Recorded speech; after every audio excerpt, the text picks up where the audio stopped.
Hey, on another subject, Brian Phelan went to see the Black Crowes every night that they were playing, and then he got into a fight with a guy at the concert. Really? Yeah, I heard some details about it. What's he doing fighting at a concert? I don't know, some guy, he was up dancing, if you can imagine that. That must have been a thing. And some guy yelled at him, and then said, what are you going to do about it? And then Brian, like, what'd you do? What happened? I haven't heard the whole story yet. Who would mess with you? Look at the size of you. That's exactly it. What do you weigh now? I'm 250. Yeah, wow. How tall are you? 6'3". Yeah, he's 6'3", 250, and he's built like a brick shithouse. Yeah, so there was 2 sets. They did an intermission. So the first set, I was about 20 feet away from the stage. I didn't even know you were that big a Black Crowes fan. Oh, God, they were awesome. It was a great week of shows. Right. Unbelievable. Every night? Yeah, except Saturday. I didn't go, but this was happening Friday night. Do you bring your wife, or you just go yourself? No, I brought my brother and my sister. My wife's not a big fan of the shows, but, you know, I am. I didn't even know you were a dancer, by the way. What's that? I didn't know you were that good a dancer. See how much we're learning? I jam out, man. Like, you get up at the show. What do? You just kind of like... What was that move? You're going to move around. Oh, I thought you had Tourette's. All right. I'm like medicated Pete. So anyway, for the second set, I go back to where I was standing, and there was this guy that I walked by, and he goes, hey, I don't need no tall guy in front of me. Keep fucking moving. So I said, relax, buddy. I'm on my way to the front. And I got about 10 feet away from him. Right. And he walks right up on me. You mean he says to you, I don't, like, you have an assigned seat. What do you mean I don't No, want it's not assigned seats. It's standing room only. I see. So he's probably by the door where I am here now. Yeah. And he walks up and starts giving me shit about being in his way. Right. So I'm like, listen, I was here for the first set. I'm not moving. He's like, go stand over there, blah, blah, blah. We start getting at it. It's all heated. So the show starts, and I'm like, screw this guy. I'm going to watch the show. So I turn around, I watch the show. Not 3 seconds later, I feel something hit me in the head. And I turn around, and this guy's like, he's just staring at me, man, like he wants something to happen. People start in with you. All the time. Yeah. All the time. What is that? Napoleon complex? I don't know. I look like an ogre, and they think I'm going to kill them. I don't know. Right. I'm a fun-loving guy. Right. So anyway, I go, listen, you don't want to do this. Leave it alone. Don't do anything else. And he's just staring at me. What did he throw at your head? I don't know, like, I thought first he spit beer, but then it felt like maybe like a penny or something. He threw something. I felt something. Yeah. And the guy next to me was like, dude, he's throwing something at you. So I gave him a warning, and I turned right around, and I'm watching the show again, and I feel something else hit me. Oh, boy. So now I turn around again, and he's got the same look in his eyes, and I go, I told you not to fucking start with me. And he goes, what are you going to do? And he goes to sip his beer. He had a cup of beer. And I just plowed the beer right into his face. And it just went everywhere, man. He's like, oh! Yeah, Karate Kid. So now everybody's like, they all spread out, and the whole circle opens. And I'm like, come on, now it's your turn. And he does nothing. Right. And now I'm like, all right, he's humiliated. He lost his dignity. I'm like, he's not going to do a thing. Right. So now I turn back around, and I'm like, there's a guy in front of me. And I'm like, dude, do me a favor, stand behind me because... you could be a buffer. If this guy wants to jump on me, at least I'll have some kind of warning. I want to still watch the show. Sure. Your whole show is being right, exactly. So nothing happens. Like 2 minutes later, security comes over, and they're like, come on, you got to go. And I'm like, well, if I'm leaving, this guy's leaving too. And they're like, no. I go, well, I'm not leaving unless he leaves. So I turn back around, and at that point, I guess I was recognized because a couple of fans went to the security guard and like, dude, this guy did nothing wrong. It was this drunk right here. Right. And they tossed him out. But the funniest thing is, this guy was like 10, 15 years older than me. Wow. Yeah, he was like 55, 60 years old. That started. Wow. And he went and told security. He was going to try and get you thrown out, and he ended up getting thrown out. Well, there's a guy. Right. Now, at the end of the show, everybody's walking out. Yeah. This guy's walking back in towards me. Oh, no. So now I'm like, this is going to be great. And like at the last second, he gets about 5 feet from me. One of his buddies grabbed him like, dude, you don't want to mess with this guy. And they just pulled him away, and I walked out, and that was it. But... what is it about you? Because didn't years ago, do I have it right, you knocked out a girl at a Beastie Boys concert or something? No, it was a club. This girl went after my wife. Right. And I pushed her out of the way. Right. And then her 2 boyfriends jumped me, and I took care of that. But no, What is it about you? You're such a sweetheart. I don't get it. See, that's the thing. But people look at me, and they get intimidated because of the way I look. I mean, and they start attacking you? I get intimidated. I leave a guy alone. I'm telling you, man. People... Richie, you're a fighter. What goes on with him? We were at a Beastie Boys concert at the Hammerstein years ago, and there was like a mosh pit, and some girl came up to Phelan and goes, mosh pit, mosh pit. So Phelan went... boom! boom. No, I didn't punch her. I did not punch anybody. No, I did not punch anybody. It might have been an elbow. Did you get in a brawl at the Yankees-Mets game when they played? Yes. What happened there? That was... I don't know what happened there. They start in with you. Yes. That's what I get picked on all the time, man. I don't know what it is. People, they just... I guess I intimidate them. Wow. And usually when you are an intimidator, people don't pick on you. Right, but I didn't start anything. I didn't cause any riff. You just danced. I was just standing there. The show didn't even start yet. I just walked by and the guy gave me shit. I'm like, dude, I'm on my way to the front. Relax. Right. That's all I said. And he just kept going with it. But this guy was drunk, though. He was right. He picked you out of the whole crowd. Yes. There's thousands of people that he picked you out. And I guess there was a fan of the show there, too, because he recognized me. And he went to security. He's like, listen, this guy, he didn't do anything wrong. Right. It was this other guy that started the whole thing, so... Right. Well, thank God you know how to handle yourself. Yeah, well, yeah. I mean, I got into enough problems where it's like, leave me alone. You can push my button so much, and then I'm going to snap, and it's not going to be pretty. Good for you. At least you handle the situation. All right. By the way, it's a great show. Unbelievable show. Sounds like a lot of fun. It was. Yeah, you're the best part. And, I heard you missed Waters played this weekend. I know. I got invited personally by Roger Waters' son. And? To go to the Pink Floyd show. Yeah, they did the wall. They did the whole wall. Was it great? I didn't see it. John Hine went, but I saw it a couple of weeks ago, and it was awesome. He said it was fantastic. Yeah, I was dying to see it, but, Beth and I had some other stuff going on, and I didn't want to back out of that. And, you would have loved it. The show they put on, they had a plane. At the end of the first song, In the Flesh, there's a plane sound effect that plays, and they physically had a plane on a cable come through the Coliseum and crash into the wall and explode. Wow. It was a great stage show. I would have loved to have seen it. Yeah. Yeah, I love that. Well, I'm going to try and get Roger to come to my house and just perform it for me in person. Bring the whole set. Or right here. Yeah. Do it right here in the studio. We got 19 shows left. You get them here. I've met Roger a few times. You go, dude, I can't get to the show. Why don't you just bring like an acoustic over and do a couple of songs for me? Yeah. Him and Billy could do a duet. Quickly. All right. Hey. See you later. All right, Brian. I didn't know he was a dancer, Brian Phelan. No, and I still don't. Howard TV has a clip of Brian dancing with Miss Howard TV. They say it's fun. Let me see. Oh, yeah, there he is. Look at this. There he goes. Look at her. Oh, you're good. Yeah, she's standing there looking at him like, what am I supposed to do with this? Yeah, how do I move like that? She's like, damn. Howard? Yeah. Pretty good. By the way, Brian came to the book party on Thursday night. I don't know what he was doing before the book party, but his arrival, you could hear a block away. Yeah, I was drunk. He was drunk as shit. Thursday night, I was drunk. Wow. Yeah. Sorry about that. You still drink heavily? When I drink, that's the only reason to drink. Right. To get drunk. Why go half-assed? Yeah. Right. So, like you're not drinking for taste. Thursday night I got drunk. Real drunk. Enjoy that. Friday night I was totally sober when I had that fight. I was totally sober. I wasn't drinking all the Hard to believe. But all right. Go ahead, Brian. Yep. Keep it up. See you later. Later. I was listening to the wrap-up shows. Who's really crazy? Scott DePace, our director for our TV channel. You think? Yeah, he's really nuts. I don't know if he's for real or what. I mean, he goes on that wrap-up show and he starts spewing out stuff. First of all, he thinks it's a good idea that big business be allowed to control politicians by giving them heaping tons of money on them. That was number one, which was weird. And then he started sending me stuff on my email. And then I heard you talking about John Hines' kid's bat mitzvah, which is even weirder. Whoa, you're just going through all these topics. You were on fire. I said, I like Scott, but I think there's something wrong with him. I mean, for real. Yeah, I got an email from him last night, too. Dude, you couldn't get why Gary didn't go to the Consumer Electronics show because he wanted to go to John Hines' daughter's bat mitzvah, and you couldn't even comprehend why he would do that.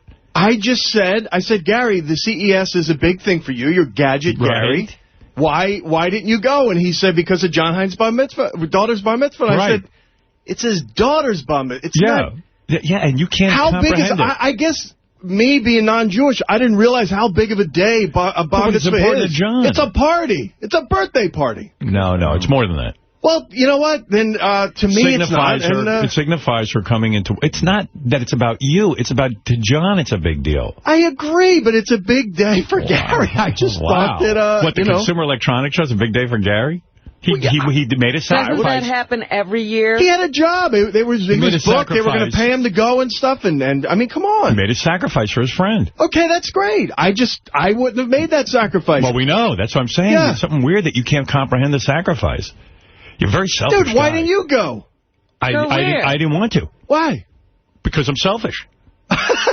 Well, then, that's the pot calling the kettle black, then. No. I understand why I didn't go. It is important to John to have me there, and I disregarded our friendship. It was a bad thing I did. Well, I went, so I'm a better friend than you are. That's right, you are. All right, well then what's the discussion? So why not recognize that? You got to hear this guy on the wrap-up show. I'm amazed at him sometimes. Can we go back to the other thing? You guys are amazed that I put something up on Lotus Notes last night? What? I put one video. I just can't comprehend a guy who's anxious to see big corporations buy off politicians. It's amazing. Oh, that's what this is about. No, I said that when I started. I just believe in the Constitution. Oh, okay. So I'm sorry. I really could care less either way. You think that's an accurate interpretation of the Constitution? Yes. Okay, and I also would say that this stuff has been going on. I mean, yeah. And it's are time you for saying there's not your guy McCain even says it's time for it to stop? He's not my guy. First of all. Okay. Well, your guy Rush Limbaugh to wake up. Maybe you'll wake up. If Rush Limbaugh woke up, then I could wake Scott up. Yeah. But I don't want to get into it with you. Yeah, I don't either. It's just weird, man, listening to you. You really... Go ahead, play it. Okay. Hear this. All right. Well, I'll give you the best one. All right, here we go. You know, there's a bunch of you. You were evidently a lot of the wrap-up show. Yeah, McClure needed someone to fill some time, so he got me to come down. You did it admirably. Thank you. You are an oddball, man. We were talking about CES. I said, Gary, you're so into gadgets and stuff. Why didn't you go to CES? And I responded by saying I went last year. And he said, why didn't you go this year? And I said it was John Hines' daughter's bat mitzvah. And Scott looked at me like I was out of my fucking mind. And I said, he's one of my best friends. Yeah. I sit next to him every day. And this was it's one of the most important days in his daughter. And that made me not compassionate. Absolutely. And I just, listen, if it was your friend's wedding or something like that, I would skip something that meant a lot to me.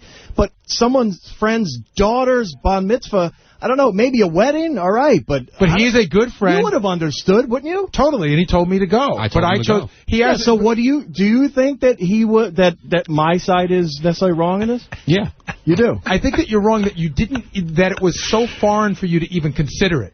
You thought I was insane for even thinking about it. It's a business trip. A business comes before someone's daughter's bar mitzvah. Well, in that case, then why be home for your son's birthday? Go out and sell the video caddy the weekend. My son is different than John Hines' business, son. man. Go do your business. John Hines' son, I would not treat as much. Wow. See how ridiculous Gary was there? No. My son, of course, my son is my son. No, he's saying, where did his son. It was important to John. John's a good friend of his. And he said, you know what? The CES, there'll be another time I can read magazines about these gadgets. He obviously didn't get that much out of it.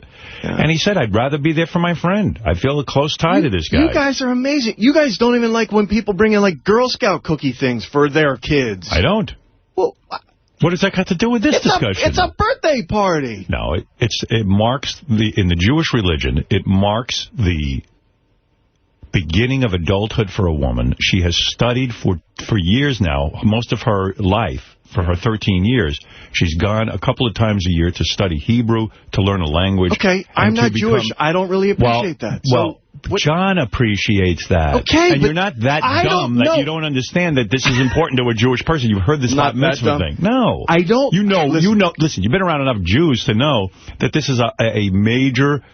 It's almost like as big as a wedding to the Jews. It's the equivalent of confirmation for Catholics, right? No, it's not. I don't think it is, no. And quite frankly, if confirmation was really important and you had a huge party to confirm your child, people would get that this was really important to you, depending on what the occasion. I had never even met his daughter. So it doesn't matter. You know John, genius. It doesn't matter. John's daughter is important to him. What, you don't follow that? No. If it was so important, I would have been part of his life. I would have met his daughter. Honoring his daughter and wants to invite his friends. Why did you go at all? Because John invited me, and I didn't go to the first one, so I figured, all right, I'll do this one. Right. That was very nice. And it was fun. Right. You had a good time, and you made John feel good. And that made you feel good, I would imagine. I hope so. Hey, Scott, I didn't get that at all. Scott, can you answer, did the whole golf course thing really have anything to do with your decision to go? No, not at all. Because John had the bat mitzvah at the place where they played the U.S. Open. Not at all, Scott, dude. It's winter. It's winter. I walked out there and saw one hole. Right. All right. Well, anyway, I don't know how to explain humanity to you. All right. Well, and why something keep trying. Yeah, I mean, you're really an odd guy or an oddball. You didn't go either. No, I didn't go. I didn't say it's right. So you just understand humanity, but you're not a good human. No, I'm neither. A lot of times I am. A lot of times I do make sacrifices to make my friends happy. In this case, I didn't. And you want to know something? I don't know that it's right. I think you showing support for John was very, very sweet. And it probably would have been a lot nicer if I did show support for John. I'm sure John would have liked me there. Right, but I chose not to. My child's first... But I know it hurts John. My son's first basebal game, I'd like you to come this year. Yeah, but now you're being ridiculous. I just don't know. I didn't go to John's. I'm certainly not going to yours. I mean, why would I do that? Can I ask Scott one more question? Yeah. You say you don't understand what a bat mitzvah means, but you always bring up that you're married to somebody who's Jewish and that you're 1A Jewish. She didn't have one, to be honest. Well, listen, I'm sure as a guy who lives in New Jersey, in the tri-state area where there are a lot of Jewish people. You've heard of a bat mitzvah. And you know it's a very big deal. They send out, it's like a wedding. It's so expensive and a big deal, and people are all dressed up, and there's a big service that the child runs. You certainly must have been, because you're a bright guy, you must have inquired, gee, this seems like a major thing. This kid's up there running a service and has trained for this. This seems like a very, very big deal. What are we celebrating here? And then you find out that this is her entering adulthood. She's becoming a woman. So that's very emotional for John. Every person enters adulthood. We don't have parties for that. Oh, my God. Yeah, but Scott, this is in a Jewish religion. You're a pro-family guy. You're into religion. You're Rush Limbaugh Jr. You know how important the family is while he takes OxyContin. Get out of my studio. I will. You're so not compassionate. I don't want to be in here, you crazy people. Wild, this guy. I'm listening to this thing. I go, who am I working with? This guy's wacky. Hitler Jr. Hitler Jr. I mean, he doesn't understand why that might be important to John. Yeah, he saw that whole thing and still doesn't get it. Right. Wow. Kids up there conducting a whole service. I mean, obviously it's some big deal. And it's a very proud family moment, and they want to share it with people. With their friends. Good Lord. How hard is that to comprehend? It's an honor to be asked. But what's he hiding from emotionally? I don't know, but to say that Gary should run off to an electronics show that he really obviously doesn't care that much about. I am not running away from anything. I am the most stable person here. No, you're not. Are you running from some emotional problem? Like, in other words, is anything emotional that touches you too much for you? You can't handle it? Yeah, why are you feeling so buried is he? When Duke died, that hurt me. Yeah. I don't know what to tell you. I mean, I'm pretty... You were there for... Let me explain to you why you went. You were there because it was important to John, and you like and respect John. That's why you were there. I went for the wrong reason, then. Yeah, you probably went to see the golf course and eat. No, I went because it was a party that John invited me to. Right. Normally when people invite me to parties, I go. Right. And I went because there were a lot of people that I work with there, and it was going to be fun. Why didn't you go the last time? Because I didn't, it was kind of far, and right after the holidays, I figured I didn't want it. It wasn't that important. All right. Jeez. Everything's about him. He never thinks about what it might mean to the other person. Right. Well, listen to you guys. Everything's about you guys, too. Okay. At least I know why I'd go to somebody's kid's bar mitzvah who I don't know. You didn't go. Let me remind you. I did it, but I know why I would go. I'm doing it for the guy, my buddy. Well, apparently he's not your buddy, then. I didn't say he's not my buddy, but obviously I put myself ahead of him. I'm not proud of that. I wish I would have had more time to put John ahead of me. I had some things of my own with my own kids that weekend. But, you know, I put that first. But that doesn't mean I don't understand the importance to John. What a whack job. Good Lord. His kid he could understand it about, but other people's kids he can't understand. If you were celebrating something with your kid, throwing a big party, and said to your friends, please come and join in my pleasure and celebrate my child with me. I don't need to know your kid to know that that's important. Hey, what am I in a weird loop with this guy? I'm going to pay for him to get his head examined. I feel bad for him. I really do. I know there's something in there somewhere. But, you know, he's not letting anybody else see it, you know. Well, one of the callers hit it right on the head. Yeah. Just because you guys... Scott wants to be smart, like he didn't go to a great school. Did you hear the phone call? Yeah. The guy was right on the money. Just because you guys... So anyway... chip on the shoulder. I hear a voice. I hear a voice in there. But you got voice in your head again today? I think your speaker's broken. Speaker's broken. And somehow I hear Scott's thoughts. Scott, I don't need therapy to tell me that why a bar mitzvah might be important to John and why he invited you and why you... Wow. Did you hear Gary's great analogy? He tried to tie a bar mitzvah, tried to make that equivalent to a death of a family member. Yeah, it is. No, it's not. It's sharing in joy and sharing in sorrow. That's what you do with your friends. Listen, I don't know certain people's kids real well. I go to the bar mitzvah because I want to respect them and see them. You know, like I never see my cousin Wendy. She lives in Delaware, actually. And her kid, I never get to see her. And her kids had a bat mitzvah. One of them had it years ago. And we all went. It was a big pain in the ass. You had to get a hotel room in Philadelphia. This year I didn't go, and I felt awful because her second daughter had a bat mitzvah. And I should have been there. I want to show, I don't know her kids, but I wanted to show her support. Right. Wanted to be there for her and say, hey, congratulations. And I couldn't. I sent a big gift. I knew how important it was. But, the first time it was really meaningful. How hard is that to understand? You don't need therapy. It's not hard at all. Okay, I'm sorry. I'm wrong. Wow, okay, there you go. Wow. That didn't sound sincere. No. I think it's a start. We have to accept it. I was lying. Oh, no. He's nuts. Anyway, they're remaking We Are the World. But anyway, here's a caller who really hit it on the head with Scott. And this might help give you some insight, if you care to even have any insight into this. Just because it's not a specific politics show, you bald dummy, doesn't mean we can't talk. What do you look like, asshole? Listen, what do you look Scott, like? Here's your life. You're an insecure guy who grew up... I am not insecure. I am the most secure person you know, asshole. I'm going to explain to you your life. You want to hear your life? You grew up... You don't know my life. Scott. I'm going to tell you. I'm going to tell you. All these kids going to Ivy League schools and better colleges, they think they're better than me. F them. I know the truth. The truth is you're a little boy. Ridiculous. You're a little boy. Yeah, I'm a little boy. Admit it, Scott. Admit it right now, Scott. You're insecure. I'm 40 years old. I'm not a little boy. Go ahead. You're insecure. Look how you treat the dog. I am so secure. Your family. You beat the dog like you beat everybody else. I beat the dog. Yeah. That's bullcrap. I slapped her on the ass. Punched her on the jaw a few times. He slaps her on the ass. Like, that's a party. If you want to get a dog's attention, you don't just give a little smack on the ass. You give that dog a whack. He's lying right there, too. Right, yeah. But I buy that whole thing. DePace thinks he's real smart. And what's that school you went to? Glassboro State College. And, he carries on like an elitist, but he went to Glassboro. Right. Right. There's not one part of me that carries on like an elitist. Yeah, you do. Crazy. You think you know everything. Well, I said there's a whole bunch of people that some conservatives have convinced they don't want to be them. So they're trying to pretend they're us, like they're in that Ivy League group because they identify with all the things that the Ivy League identifies with. Oh. Strange cat. At the pace. I like him, Oh, he's a great guy. He really is a good human being, but to listen to him... I don't believe it. I think he's trying to be outrageous.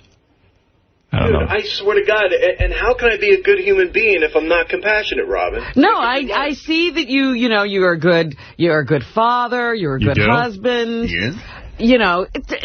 I am. In the length that he can go to do that. He's trying. He does try. He puts together, he works for his family. He makes a good home. Right. You describe me like I'm slow, like this is the best I can do. It's true. Scott Gump. You describe me like I'm slow. Oh, all right. Anyway, Life is like a box of golf balls.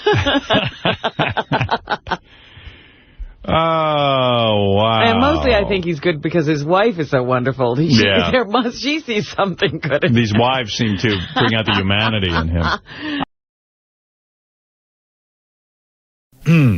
I brought in my laptop computer, my IBM ThinkPad. Yes. I'm going to do a demonstration later for Tom. I'm going to try and get him to... Do you know how much those things cost? I know. I don't know. It's just that Fred carries around all those tapes, and I thought that maybe it would be a lot easier if we used the ThinkPad, but we'll see. This thing is pretty cool. I programmed it in so that I can make a whole bunch of sounds and junk. Why don't you just plug it in today? Well, I don't have a jack set up here and all that. You know what I mean? I'd have to get the engineers to do it. So I programmed it that when it turns on, it does Jackie's laugh. You know what I mean? Here, I'll give you. See? So now you know you're on. Yeah, like,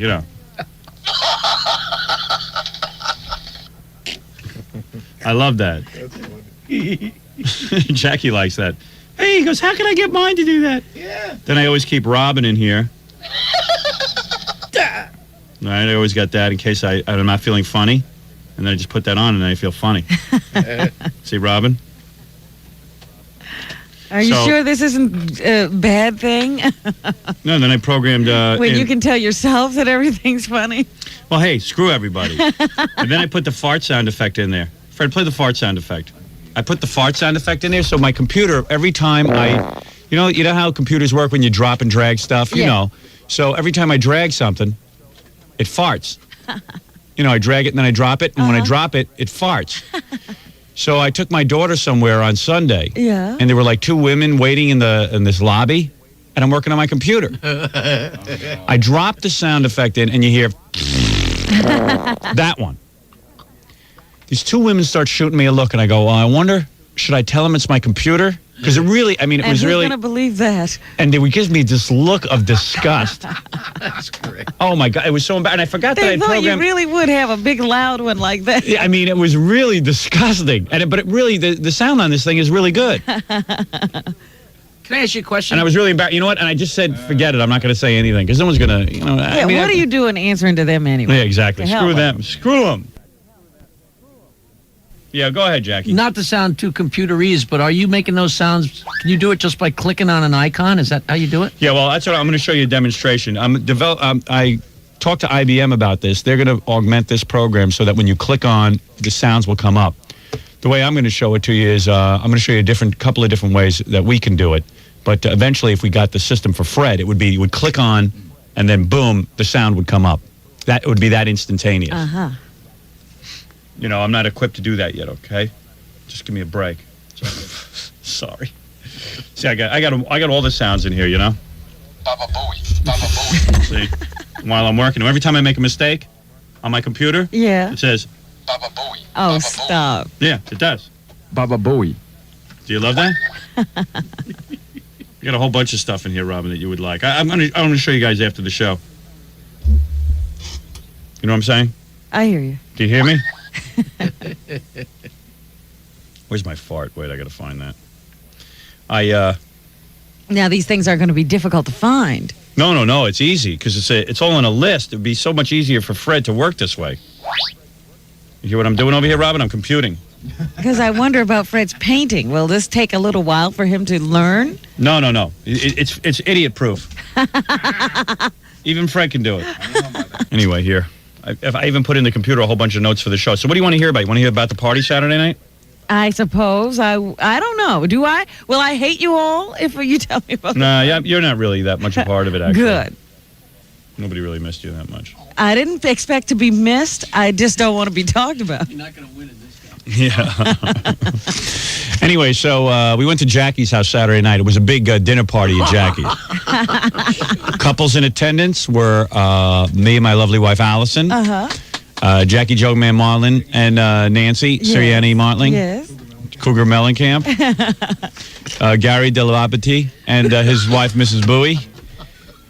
Billy West and V West, and Stuttering John and his girlfriend Karen. No Fred and Allison? And Fred, that's right. Fred and Allison were there, but no one ever noticed. Oh, dear. That's right. How could you forget? Yeah. Sorry, Fred. It's just he didn't say much. Okay. Actually, Fred's always fun at a party. You know that. Yes. He gets into the spirit of the party. Why not? It was fun. Would you turn that off? Robin wasn't at the party. Turn that off. That's right. Right. Not physically. Spiritually, she was there. Well, I always have good thoughts about you people when I'm away from you. Yeah, well, maybe you should rethink that policy. All right, anyway. No, I'm not going to sink to your level. Anyway. Tons of stuff. But Jackie in the kitchen was serving hors d'oeuvres. He had drinks, and he had oysters. Yes. Clams, I mean. Okay. And the clams are close, so Jackie has to shuck them. Yeah, they don't miss any step in the process. No, they want to do it all. In front of you. Yeah. So Jackie has the clams, and you can't open the clams. It's like, when you get a pistachio that's sealed? Yeah. You need a special apparatus. Jackie has a special shucking knife, and And like he just can't go over and eat. You think he'd open up all the clams before the party? Weathered guy in Maine with that raincoat on. Yeah, but Jackie goes, "Hey, want a clam?" And that's like a test of your manhood whether you eat a clam. Because let's face it, everyone's afraid of hepatitis and eating raw fish. Yeah. But you don't open them and leave them out because they dry up. The Is idea that what is happens? to open them and you eat them Don't right you put away them on so ice? they're really fresh. They had been on ice until everybody got there. All right, I didn't know out, that. Open them up, and that's why they're so So fresh. you know how disgusting Jackie's hands are with no nails and fingers and dirt. Was he wearing finger cuts? No, but it was just like you could see why his fingers hurt. It's not from working here. He's always shucking and whittling and he's whatever you do out in the country. And he's got his big, ugly, disgusting, Jackie, dirty hands wiping all day. Well, you know what he does with those hands anything. Yeah. So he goes, want a clam? Okay, Jackie, we'll have a clam. So he starts opening them, and then he has to scoop out. I'll scoop out my own damn clam. He starts with his fingers, and he's handling your clam. Ooh. And it's like, Jesus, get your fingers out of my food. Yeah, just hand it to him on the shelf. Yeah, but Jackie stands there and waits to see if you'll eat the clam. Yeah, it's so like you a test. ate it? Yeah, I ate it. You could be dying. Some of the clams were like orange. Like the food inside was orange. I don't know what was going on. They're all different shades. But I would act generous. I see one, like Jackie would shuck one open, and I see it's orange, and I go, "Hey, come on, I just had one. Give one to somebody else. Give one to Allison, Fred's girlfriend." Yeah, you said you waited to check the car. Yeah, I would, because some of them look like green. Baba Booey wouldn't eat any of them. No, I had a couple, but I, like an idiot, I said, you ate one of the orange ones. I was generous to you. Because you did push one to me. Yeah, that was orange. It was orange. I wouldn't eat it. I thought that Jackie was there shucking, and I thought he was going to lay them all out, and then I went back to get one, and they were all gone. Yeah, and you have to wait for Jackie to come over and shuck. Yeah. And did you see how he scoops everything around in his fingers and junk? It's like disgusting. It's an art. God knows, it was a beautiful dinner, but God knows what had been done with the food before we got there. So most of us made it to Monday. Yeah. So, then I had to go to the bathroom, and Jackie's bathroom, every room is like a little tiny room in the house. It's like a gingerbread house. It's a gingerbread house. And I go in the bathroom, and obviously Jackie and Nancy cleaned up, so there's piles and piles of books and magazines. Did you notice too? Well, yeah, I thought I thought somebody put it out as a goof. I thought it was a goof too. The book laying on top is. I think Nancy did that. How do I help alcoholics in my family? No. It was much better than that. What was it? How can I get a loved one off of alcohol? Yeah, and other drugs. And other drugs. Yeah, that's the name of the book. How to get a laying right on the top. And immediately, Nancy bought the book. How to convince Jackie to stop drinking. But I'll tell you, read a People magazine in there. I got to be confronted. No, I got to tell you the weird thing. Yeah. The first. But isn't that weird to leave that book right there? The first 2 times I went to the bathroom. Yeah. There was a big pile of books in there, and that was not on top. There were a couple of magazines and a bunch of stuff. Right. In fact, I even grabbed a book. It was like 2,000 words everyone should be able to use. Right. That book was nowhere to be found. When I went back again, I noticed it was there for the rest of the night. It was like someone put it in a position so that it would stare at you. Yeah, right. Fred, did you see it? Yes. Mary and I were talking about it. They should put it on a book stand. Yeah. It's really weird, Rob. I wiped with the book. Jeez. And it's weird, too. You can't really go and do smelly bathroom habits in there because it's right on top of the kitchen, the bathroom. Ooh. And it's a little tiny room. And, and sound-wise, it's too close. Yeah, as right. well. So, you just become a part of the dinner party again. Yeah. But it was really weird. It was like, because Jackie's an alcoholic and so that's what's going on at their house. Now, those are the discussions they have. Yeah. So what happened? Your wife bought that book, and then, what is she, counseling you from the book? Or she wants you to read it, or? She just subtly placed it in the bathroom. Is that what happened? It showed up one day? Yeah, I saw it the same way you did. Do you think she put it there so that we would talk about it? Maybe we could get to him because she can't? Hey, do you think? Yep, I do. Because, the book was because it all of a sudden What is this? Donnie, you what do they call that when you... Look at you, fatso. I'm in perfect shape. You got a billboard ass. You're going to talk that I got a problem. You can't walk past a piece of chocolate without eating it. Yeah, but I'll lose this weight and you'll still be drinking. Oh, you got that back? I got my weight under control and you don't. That remains to be seen as well. When you lose your weight, you still got the choppers. My choppers aren't killing me. They're killing me. It was a race. Next game. All right. Oh, boy. Hey, Jackie, so what happened? Like one day, how many years ago did your wife buy that book, or was that a recent development? It looked yellowed. No, that was a yellow cover. What was it? How long ago was that? I really don't know. I think it's been lying around the house for a while. And it was really weird. You walk into the bathroom, and there it is. How to help the one you love. And everyone knows Jackie has a drinking problem.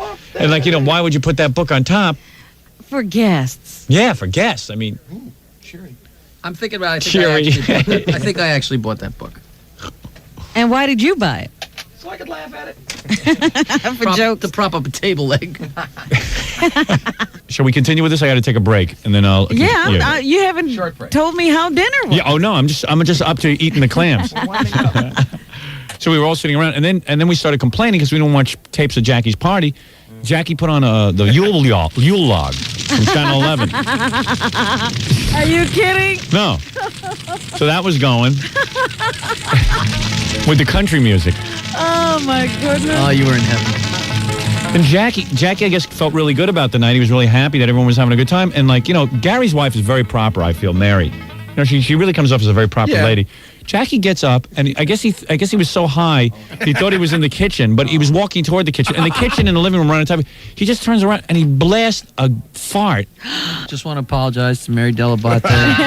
And Mary was, flipping out. She had never been to a dinner party like this before where she was assaulted in such a way. She got up and moved. Yeah, she's only treated that way in our bedroom. Right. Now it's Jackie. It's one thing you have to live with Baba Booey's fart. Right. Trust me, it surprised me as much as it surprised her. Did you take your party favor? No, what was that? You didn't get yours? No. I took mine. What is it? We got T-shirts. I didn't get one. Not even Jackie T-shirts. We got, where is it, Jackie? I don't know. I think those are the T-shirts I threw out. We got T-shirts. For a second, I thought that's what it was going to be. But we got T-shirts and sweatshirts. Really? They say boink on them. Oh, yeah. I didn't know there were party favors. A box of shirts and sweatshirts came in the mail that day from a guy who has a store in Oyster Bay. I see. I just thought it'd be so annoying. I thought it'd be so annoying to give out T-shirts. I just thought it'd be funny.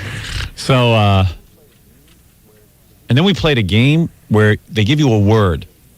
Yeah. All right? Let's say it's pedunctory. All right? A word you never heard of. Sweam. Sweam was one of the words, all right? It's a real word. S-W-E-A-M. Hornito. Yeah, hornito was another one. And everyone has to write down what they think it means? Yeah, or you try to fool everyone at the table with a definition. I thought I'd be, I fooled people a couple of times, but not much. I thought I'd be a lot better at it. But Stuttering John must be retarded.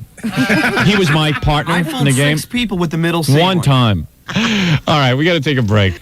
Jackie wants to make an announcement. Jackie the Joke Man Martling, and since he added me over for a dinner party, I'll entertain this. Obligated? But it is probably the stupidest announcement I've ever heard. He asked me to make the announcement, and I said, listen, I'm too embarrassed to make this announcement, and nor do I understand what you're talking about. Very important to me. All right, and then I'll take some phone calls. But well, you guys had a good time teasing me about my jetty, my piece of dock that we fixed up last Jackie summer. lives in a shanty town. I was over there Saturday night, and he lives near the water. And he paid a lot of money for his house. I mean, I consider it to be a lot of money. So you can climb up in the attic and see the ocean. Okay. Yeah, it's weird. It's a little tiny wreck of a house, and all his neighbors are on top of him. And that has nothing to do with my announcement. Okay, so he went down to the beach this summer, and he found a piece of wood, and he put it in the water. It washed up in the nor'easter last December. What is a nor'easter? The big storm. Oh, the nor'easter. Oh, the nor'easter.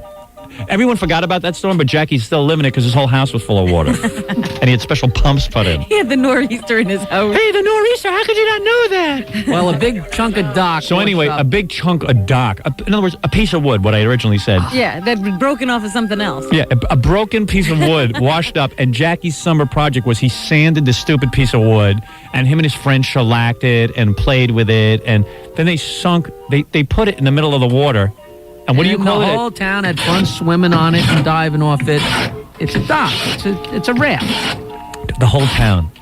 Yes. What's your announcement? Well, at any rate, it froze up, and then the ice floes must have taken out to sea. So I'd like to announce it to the. Did you have it anchored? Yeah, but it must have been hooked in with a big hunk of ice, which just just took it away. So the people on the Long Island Sound or Connecticut or anybody that can hear this.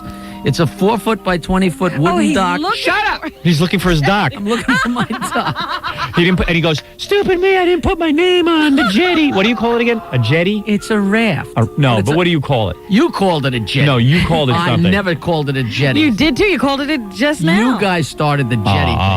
That's so people okay, so you're missing the jetty, and you want people to... Let me describe it so people will know. He's looking for a piece of wood. He's so cheap. Go out. You make a lot of money. We looked and just let me make the announcement. Go out and buy a piece of wood. Lobster I served you. Okay, go ahead. 4 feet by 20 feet, wooden dock with green AstroTurf on the top. It's got a ladder and it's buoyed up by 4 huge hunks of blue styrofoam. You can't mistake this for anything else. It's a rectangular piece of dock. You can't There's a mistake it for- huge reward. It's not worth anything. Is there a huge reward? Sirianni CD. All right. Please call the Police Marine Division of Nassau County. Right. There's when an you find APB. It's reported. Consider it reported. The police are helping, and please find the stock and return it, because children are crying. And Jackie's in love with it. Retard. You talk about free time. I remember when Jackie was working on that thing. Yeah. I gotta get home and work on the jet. Yeah, all summer we couldn't write because Jackie was like, "Hey, we doing it? I want to get home. I gotta get out there. We're having a marvelous time working on the jetty. Oh, you wait. You come and see it. You'll love it. You'll love it. You can climb on it. Oh, it's great. We launched it the other day. It's great. It's great fun. We're all having a lot of fun." It's like, dude, get a life. Work on your career. Write a new joke. Do anything but that. AstroTurf. It's great out there. AstroTurf. Oh, we had so much fun. I swam out to the jetty. Well, Bert had a buddy who had some AstroTurf laying around. It was in the garbage, and I said to him, "Hey, we could use that." And then I found some styrofoam that somebody had put out for the garbage collector. You see Jackie's house. He's got like these cats. He's got a cat that has cerebral palsy. Yeah. It's the funniest thing you ever saw. It just like bashes into walls and stuff. Jerry's cat. It's like, yeah, there's like 50 Jerry's cat. Jerry's cat. There's like 50 cats running around the house. She's going to go nuts. It's wild. We Jackie's like, saved that I love that cat. We found that cat in the same place as on the jetty. Ask the cat. Doug Beatty laughs at that cat.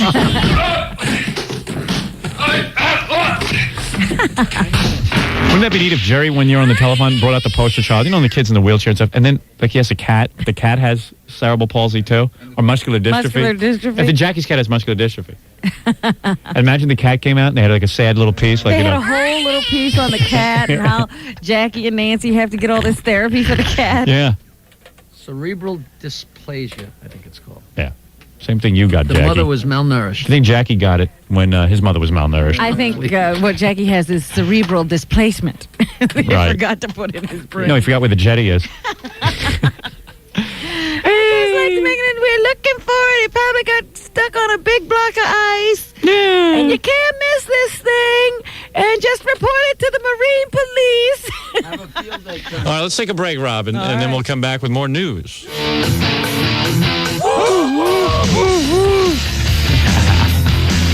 All right. You want to start off the morning with a couple of phony phone calls? Okay. This is from a guy who you know, Robin, Ponce de la Phone. Oh, yes, haven't heard from him this year yet. Yeah, he's another guy who makes phony phone calls. This is a phony phone call to the Home Shopping Network. All right. Is this the first one, the Home Shopping Network, Baba Fall High? No. Oh, yes, it is. It's Mike Ditka. Oh, okay. He talks about whether he likes you or not. Who, Ditka? Yes, Ditka. Ditka knows you? Ditka.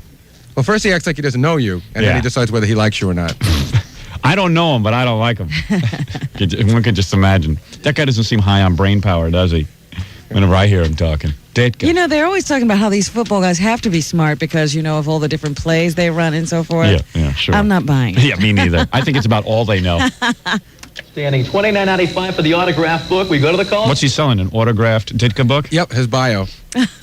How much are they selling that for? $15? I thought he just said $29.95 Oh, $29. for the autographed one. Oh, all right. Ditka.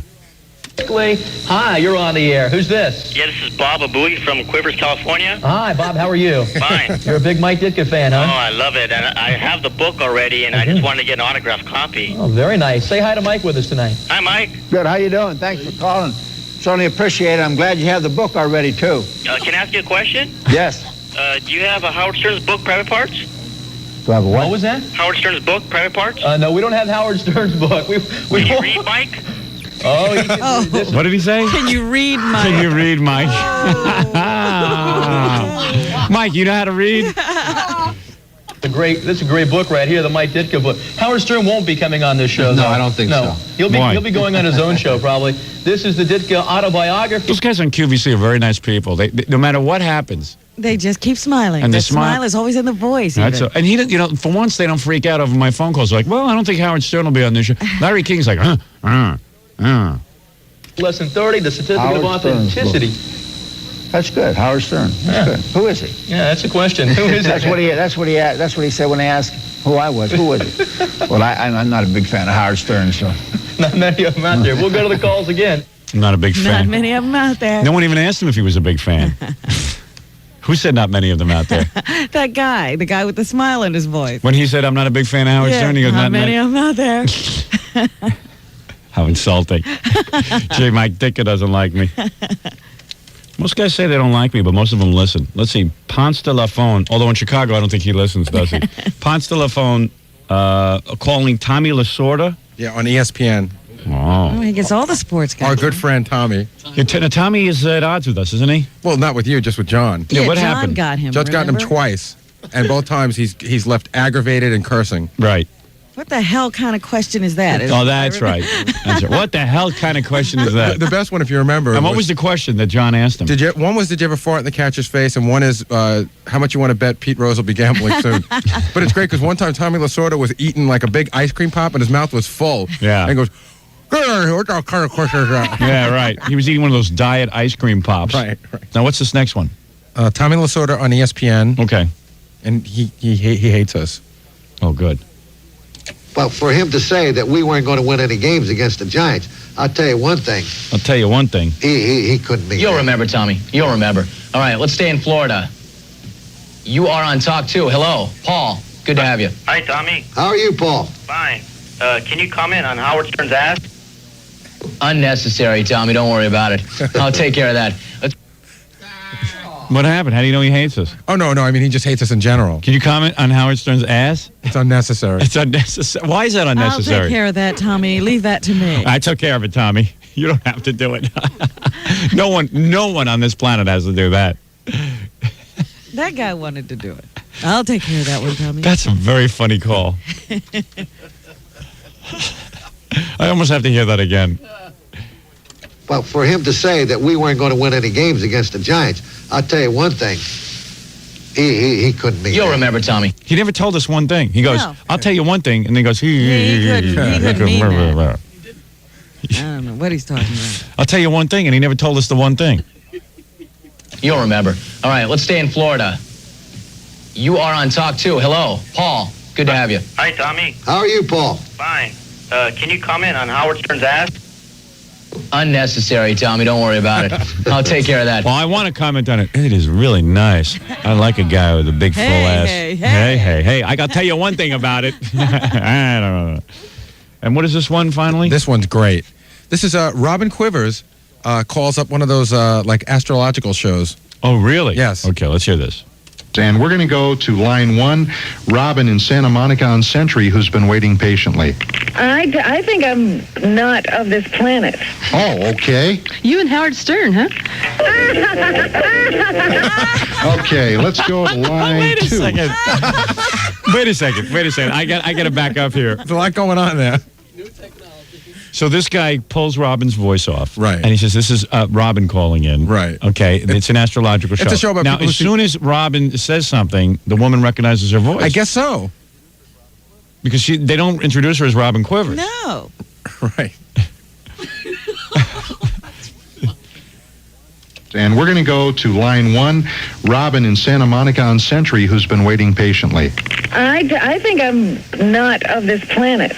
Oh, okay. You and Howard Stern, huh? Okay, let's go to line 2. Oh, that's great, isn't it? Great. Sucked him in perfect. I just can't believe it. I gotta hear that one more time. I really thought I was making this call. So did they. I think I'm not of this planet. She turns into a donkey. Yeah.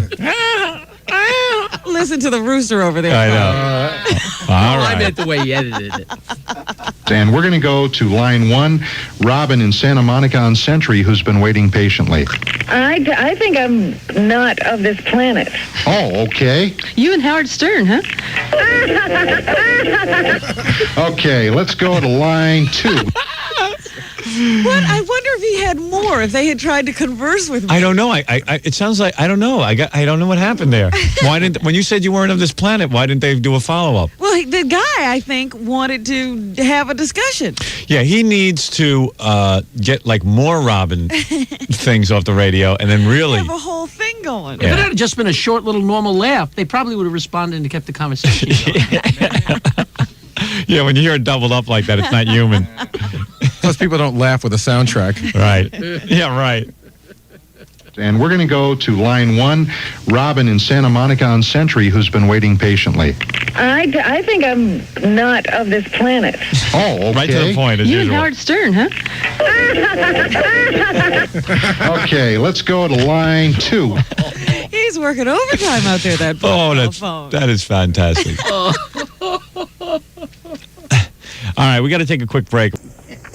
So, let me hear your phone call, King. Okay, this is to a religious channel. This is to the religious channel, Rob. This is out among us. If you have some questions or comments, and we would dearly love for you to make them, share them with us. We've had a very patient caller on the line from California. Bob, are you still with us? Good morning. Good morning. Thanks for your patience. Happy holiday to all. Thank you. I have a comment. I can relate to Dr. Sweet's experience with losing his mother. I, too, recently lost a loved one, and it becomes increasingly hard during the holiday season. However, I would just like to make you aware of a beautiful holiday special taking place on New Year's Eve. It's a pay-per-view being sponsored by Howard Stern.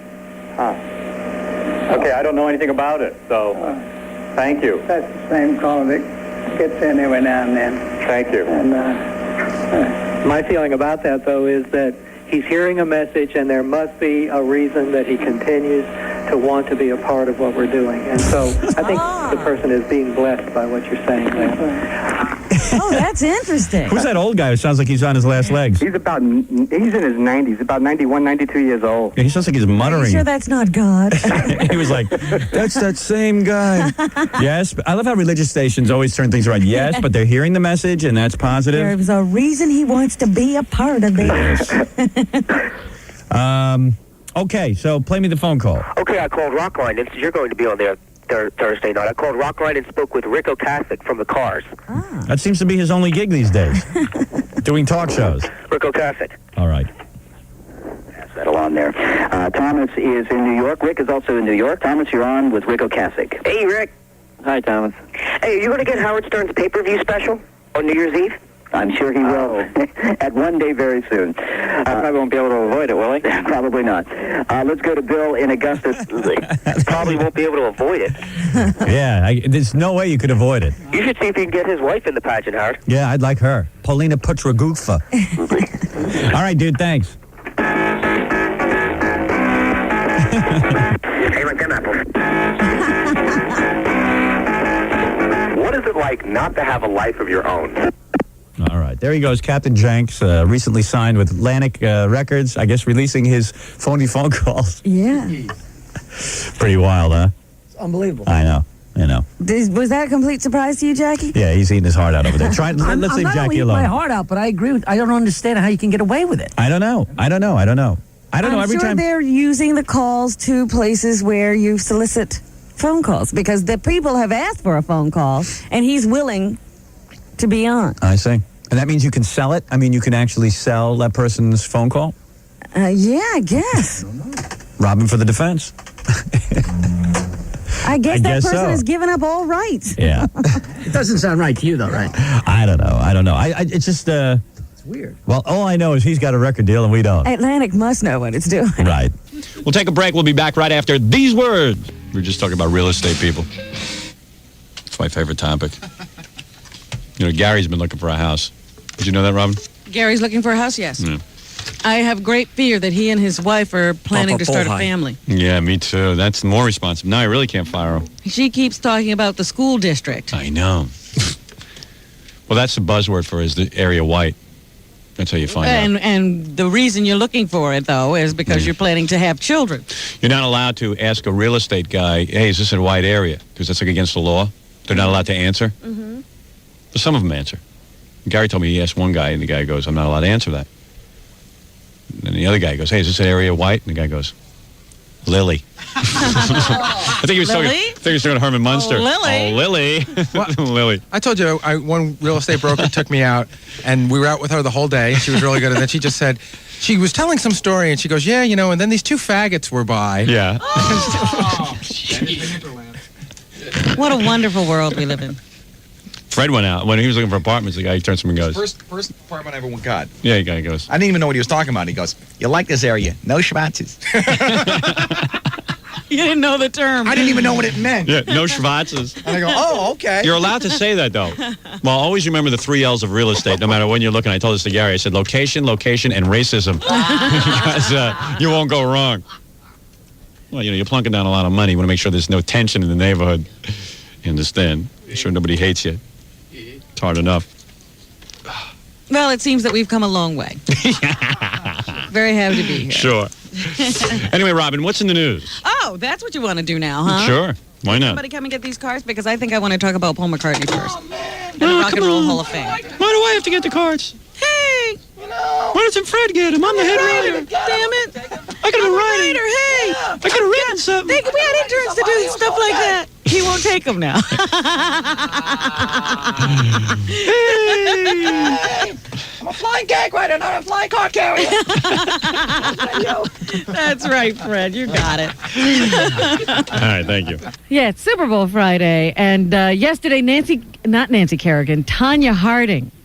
Yeah. You know, everything's been going bad. The only thing we've read in the paper in the last couple of days is that her husband is trying to finger her for the attack on Nancy hold on. Kerrigan. Are we going through this again? No. You're saying that you're saying that Tanya was fingered by her husband? Well, he's trying to finger her. That's what we hear. But she's not going for it. When a man fingers his wife, can this be right? Aren't they supposed to stick together? Were you watching this on TV? Yes. She's sticking to her story, Howard. So he fingered her, and now she's sticking to the story? That's right. All right. She didn't have anything to do with the attack. Right. I'm vamping here until you can get that machine threaded. I'll do it. So that we can get this on the air. You don't have to vamp. But I guess it was a very carefully prepared statement she was reading, and she would take pauses after every statement. Yeah, it was a weird... to read the next line. What do you attribute that to? Like almost crying or something? Well, if I was trying not to tell the truth, I would want to make sure that I knew which lie I was supposed to be telling at that moment. You saw it as a sign of bad lying? Yes. That's just my opinion. Yeah, I don't think anyone's arguing. That's right. All right, so let's get it straight now. What you've said so far is she was fingered by the husband. And, well, at first, both the husband and she were fingered by the bodyguard. Okay. Then the husband was arrested, and he started to finger her. Right. And now she's trying to get all the fingers all right, now she's off her. All right. All right, gotcha. Okay, here we go. Ready? All right. This is the statement I might have to interrupt to make commentary, Robin. Go ahead. Feel free. Thank you.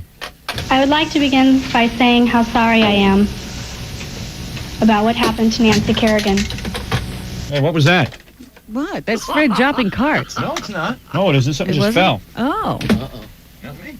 I didn't even look up. I was used to that from Fred. I heard something smash, didn't you, Fred? I think it's one of those hubs that fell off. Oh. Oh, okay. You mean part of the equipment I just racked up? Just flew off? Yeah, I didn't even have anything to do with that one. All right, let's get back to the action. So far she's just saying she's sorry. Yeah. Because I got to tell you something. I don't understand this whole statement. She says she's sorry that she lied, and I'm not sure what she's admitting to. All right, let's go. I am embarrassed and ashamed of Jackie's behavior at the Super Bowl party. Someone close to me could be involved. I had no prior knowledge of the planned assault on Nancy Kerrigan. I am responsible, however, for failing... That's a good move. Now here she's about to say what she's responsible for, right? Yeah. She's talking from the heart. Yeah. Sounds like you apologizing to your wife tonight. I'm sorry. Honey, I'm sorry. Could we hold a press conference? Yeah, go get that apology. It's better than Tanya's. For failing to report things I learned about the assault when I returned home from nationals.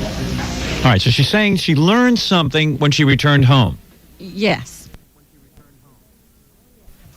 You must deny. But as soon as you start saying, okay, well then, I did know about it after, people will keep pressing you until you say you knew about it before anybody else thought of it. You must introduce doubt into the minds of others. That's right. Right? That's it. That's right.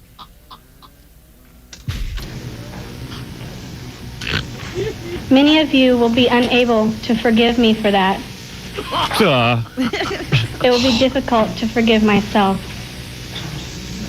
Get me a pair of skates. When I returned home Monday, January 10th, 1994, What day did I return home? I was exhausted, and I forgot what I was saying. Still focused on the national championships. Right. And then your husband comes home and he goes, hey, guess what? We just did. We just smacked a girl with a pipe. Nancy Kerrigan. Hey, honey, you did great because I got rid of your competition. Yeah. I'd say, like, wow, you really love me. You smacked someone with a pipe for me? Well, my wife would never do that. Come over here. Come over here. I'm going to give you what you've never had. Come over here, you big galoot. Within the next few days, I learned that some persons that were close to me may have been involved in the assault. Ooh. My first reaction was one of disbelief. And the disbelief was followed by shock and fear. Hey, Jackie, had a good time. I'm having trouble hearing this speech. I'm sorry. All right, so you mean that's not on tape? He's here laughing. He's here laughing. I thought he was there. No, he was here laughing. I can barely hear the press conference. I have since reported this information to the authorities. Although my lawyers tell me that my failure to immediately report this information is not a crime. I know I have let you down. Hey, I can barely hear the press conference. Jackie, quiet down. But I still want to represent my country next month. Despite my mistakes. I can see he's laughing so hard I can't finish. So she wants to represent her country. What do you think, Robin? Oh, I don't know. You know that Nancy Kerrigan's coach yesterday said she would do the whole team a favor by withdrawing. Hey, that's nothing. You don't even know about this tape, Robin. What? Elephant Boy was on a sports show. Really? And he got to pick his, this was his prediction. I think on the Super Bowl? Yeah, he was on like a TV show. Wow. Here is a man to clear up the NFC and AFC playoff situations. He'll make it very clear for you. Fred, the Elephant Boy. It's very simple. If the game between the Giants and the Dallas Cowboys, whoever wins has the home field advantage. Now, if Philadelphia wins, they in.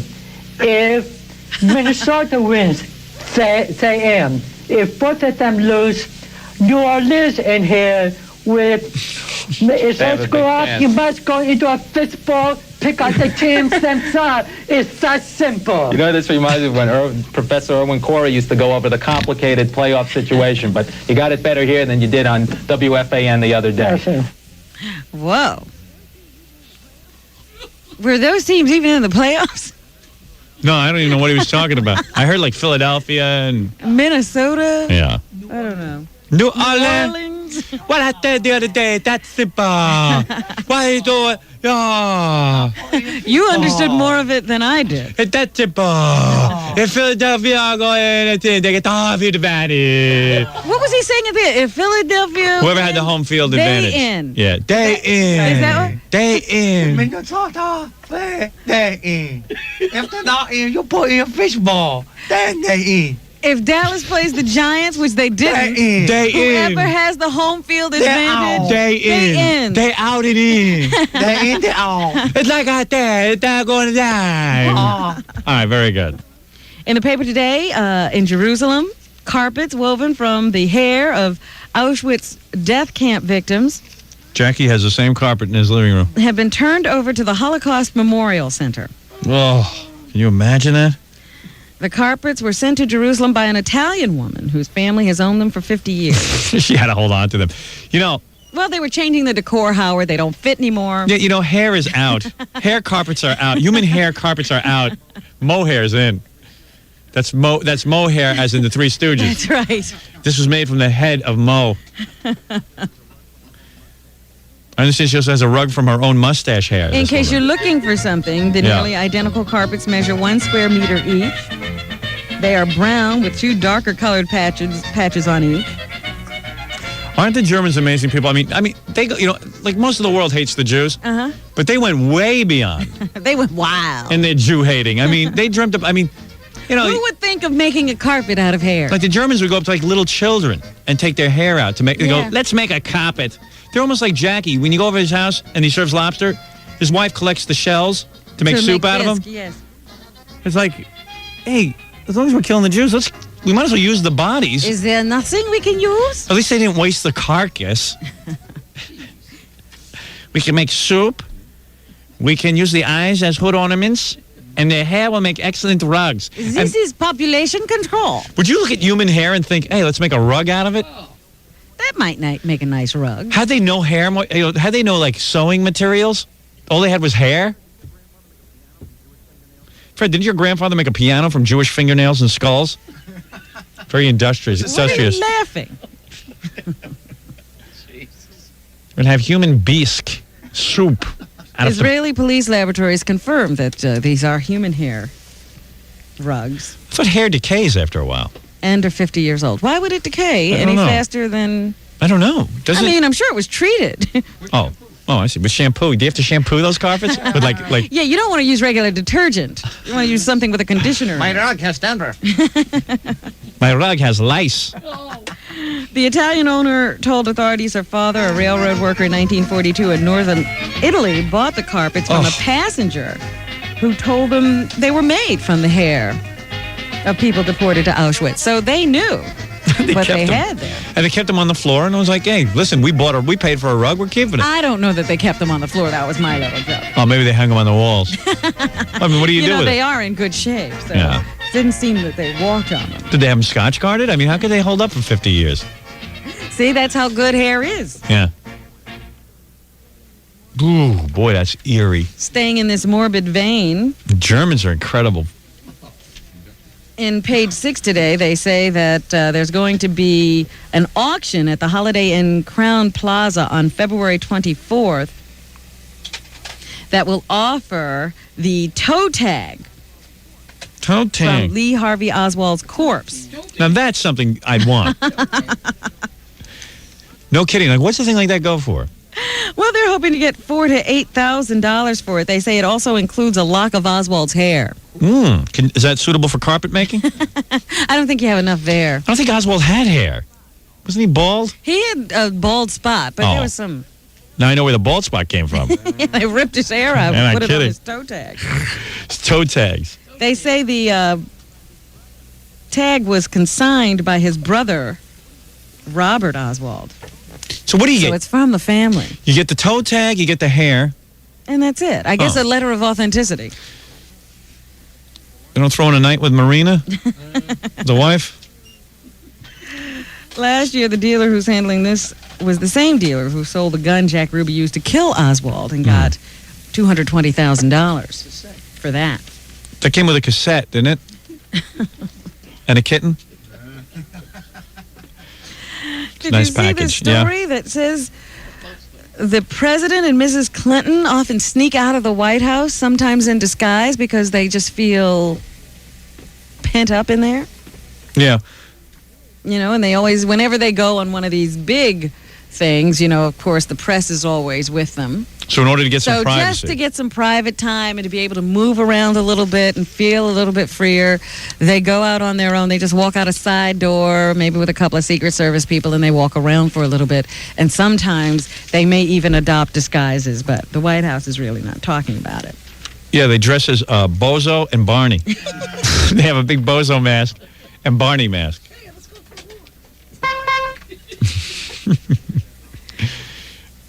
To get those really bad Halloween costumes. Yeah, those things that really don't look real at all.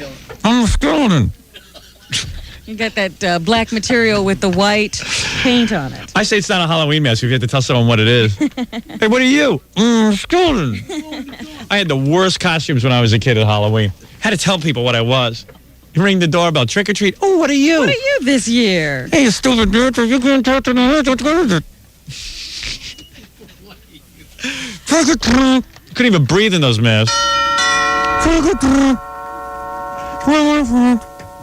I know they had to start putting out warnings that your child could be endangered by these masks because the eyes never work. Yeah. They're always slipping around. Soggy on the mouth. Yeah, soggy on the mouth because you'd be salivating all over it. Trick or treat. Well, what are you? I'm sweaty. What else is in the news? Anything? John Goodman, the husband on the Roseanne show, says he wants to leave the series this year. He's been on it for 6 years. I guess his contract is up. He'd like to leave the show to pursue his dream of becoming a Shakespearean actor. Well, there must be a guy who made a lot of money and doesn't care anymore. Because you go be a Shakespearean actor, that'll bore you in about a week. That you do for free. Yeah. Oh, these guys. I mean, sometimes that's contract negotiation talk. That's what I'm thinking. Maybe he's just trying to push up his salary. He doesn't want to say, I just want to quit. It's not a real good thing to hold over their head. Not like I want to go in another series. I want to go do Shakespeare.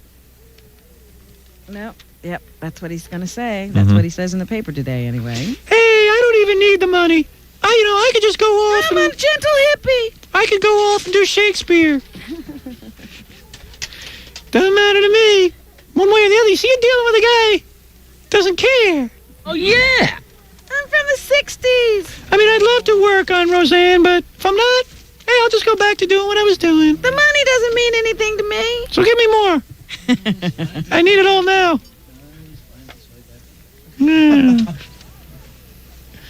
I just gotta go out and see. So we won't have a lobster bisque party. You know, man, I just gotta go out and see. Sirianni will whip up some spam. Hey, you know, I'm a guy who went into stand-up comedy.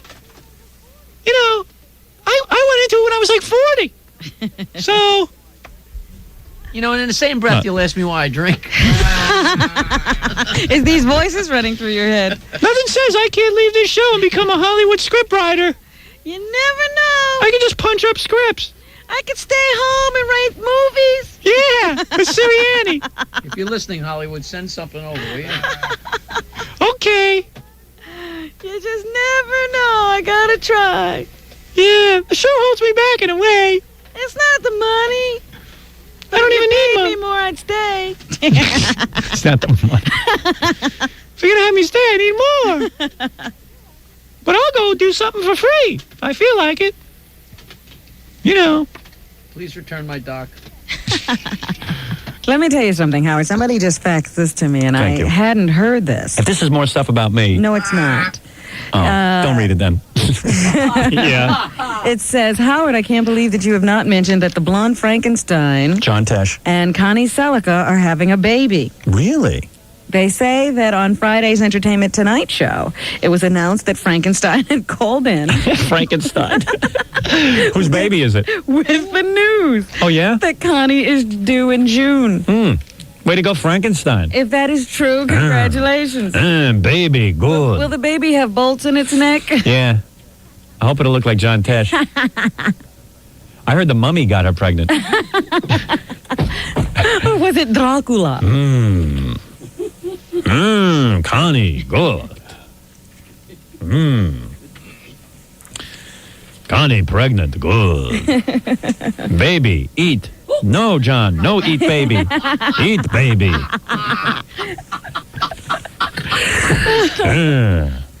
Me eat baby. No, we love our baby. Love to eat baby. What else is in the news, Robin? Well, Hollings got into a little trouble last week for remarks he made about Africans. Oh, yeah, this guy... You know, I always like to know exactly what's going on in these guys' brains when they think nobody's watching. Yeah, oh, you can be sure I know what this guy's brain is using his brain power for. What did he say about the Africans, the beautiful Africans? What did he say about Well, them? he was talking about the GATT Treaty Conference in Geneva. Yeah, what did he say? And he noted that, you know, there were a lot of conferees from Africa there. Yeah.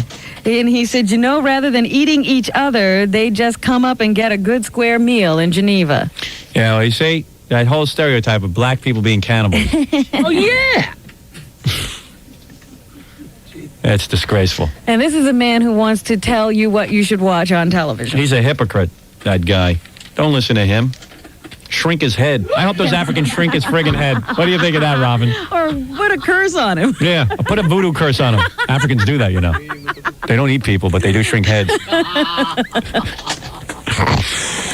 That's true, and you know it. You can't say anything because you're the newscaster.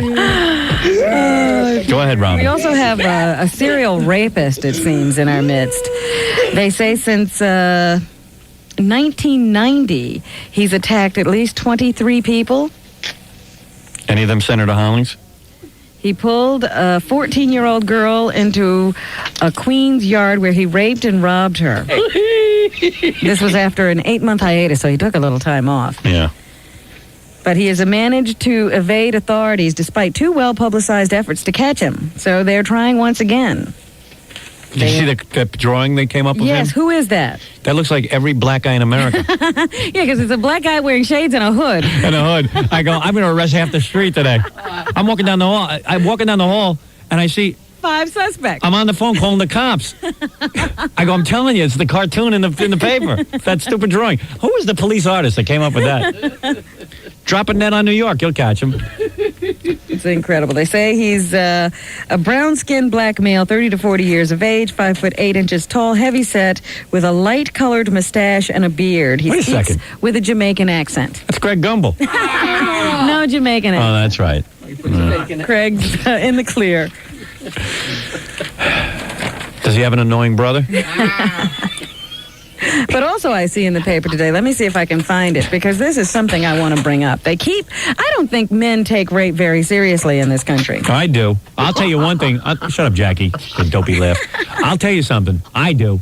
I'm going to tell you something. That's the worst crime someone could commit. And I am calling for the death penalty in any situation of rape or attempted kidnap of children. Oh, man. Oh, shut up. I was raped on Sunday. You were? That's why you're so adamant about it. Jackie jumped on top of me. I was dressed as a woman. Now you know what it's all about. You'll see it on pay-per-view. What it's like. New Year's Eve, that'll be a featured thing. That might be shown 3 times. Okay, we got to get out of here. Jackie Joke Man Martling, Platinum Joke Man Martling. To order Jackie's new comedy CD, over 400 wild jokes, live at the Philadelphia Funny Bone. And to order Nancy Sirianni's Christmas CD, call 516-922-WINE. I have it. We'll be playing it tomorrow. Good. I haven't heard Nancy's Christmas. Is it all Christmas music? Well, you got to hear some of these numbers. Jackie evidently went into the studio and got out his old tapes and released them on CD. Oh, is that what this is? I never heard Christmas music with banjos. It's a banjo Christmas.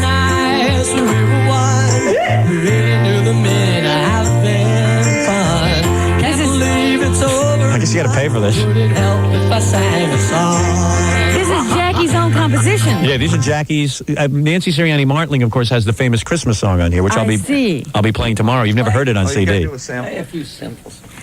You know what? 5 seconds. We need more time. Yeah, I don't want to even start this. Because, quite frankly, I see that we need to analyze some lyrics. Yeah. But if people want the Christmas song in time for Christmas. Where did you grow up? Where did you grow up? Nashville, Long Island. So that people can get the CD in time for Christmas. So Oh, they can? So give us All right, I'll play it. one Christmas. He's still talking.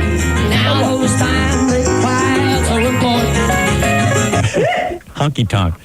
And here is the title track, Nancy Sirianni Martling. Yes, let me hear a little bit. This is my favorite Christmas song. It's different in CD. Available at the Homestead in Oyster Bay. Major distribution. Hello! We wait all year and finally here it's Christmas. Sights and the smell you can It's Jackie's nightmare. it's Christmas. He's got hullabaloo going on in his house. Come to my house and bring in some cheer.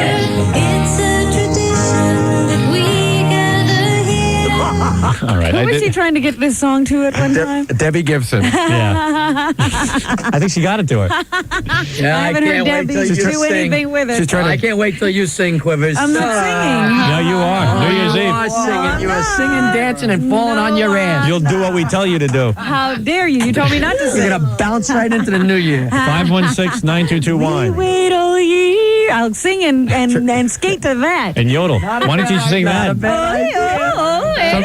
Somebody's trying to put the final nail in Debbie Gibson's coffin. To get on Stuttering John's mailing list, call 609-546-STUPID. We have a bunch of Stuttering John stuff we're going to play tomorrow also. Okay. Hey, don't miss Ronnie the Limo Driver on The Vicky Show, Tuesday, December 28th in New York, noon on Channel 11. Other cities, check local listings. Join Scott the Engineer, spinning the hottest music for the big Jewish Singles Hanukkah Party. That's Thursday night, December 23rd at the Palladium. And don't miss Boy Gary today on MTV's Lip Service. All right. 4:30. This is your second one? This is my second show. Okay. I wrote a song for Fred. You wrote a song? Yeah, please, because he's always playing that monkey card. It'll take 2 seconds. All right, go hurry up and get Fred it. song. I got to leave. What? Oh, you got it. I just got sick of Fred playing stuff. Martian. Nutcase. Angry. Scary. Cookie puss. Martian. Angry, scary, nutcase, cookie puss. What? 1 out of 4 jokes ain't bad. I don't know, Fred. That's pretty good. It's pretty funny, Fred. Especially if you don't think so. Well, now we got the Fred song. Very good. We'll, got a cart machine. all right, we will see you tomorrow for more love. I want all videos coming to me. You're a stinking liar. I never saw Fires Within. Yeah, but I don't have that.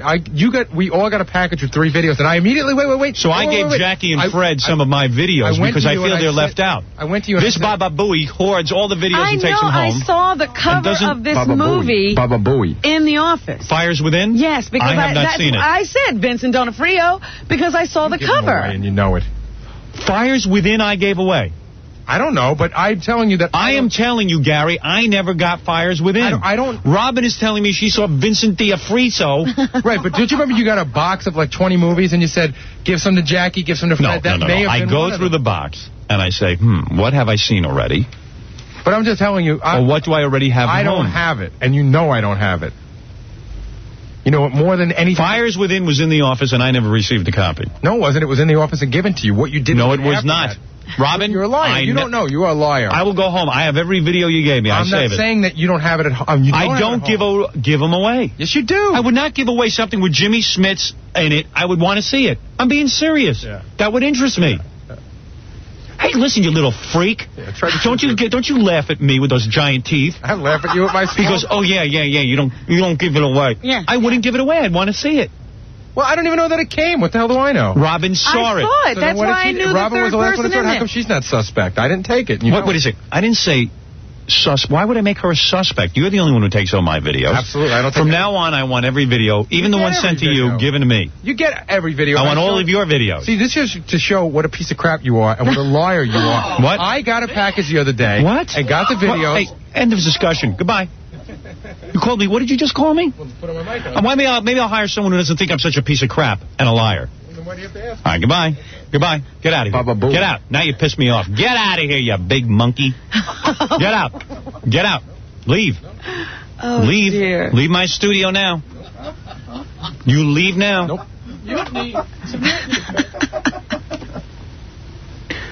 This guy hoards every video, takes them home. I see what goes on. What, Jackie and Fred aren't entitled to a video once in a while? You know I don't have them. You took home a whole bunch of videos with you. Yeah, once you put my mic on, make it a fair. I told you to leave. Make it a little fair. You don't talk to me that way. I can explain to you if you make it a little fair, but as long as you control the, There's nothing to explain. I never got a copy of that There is movie. something to explain. Now the sponsor is not seeing the... Yeah. What? Why would I make that up, Gary? Because you need to fill 4 hours a day. You know what happened. You absolutely know what happened. All right, very good.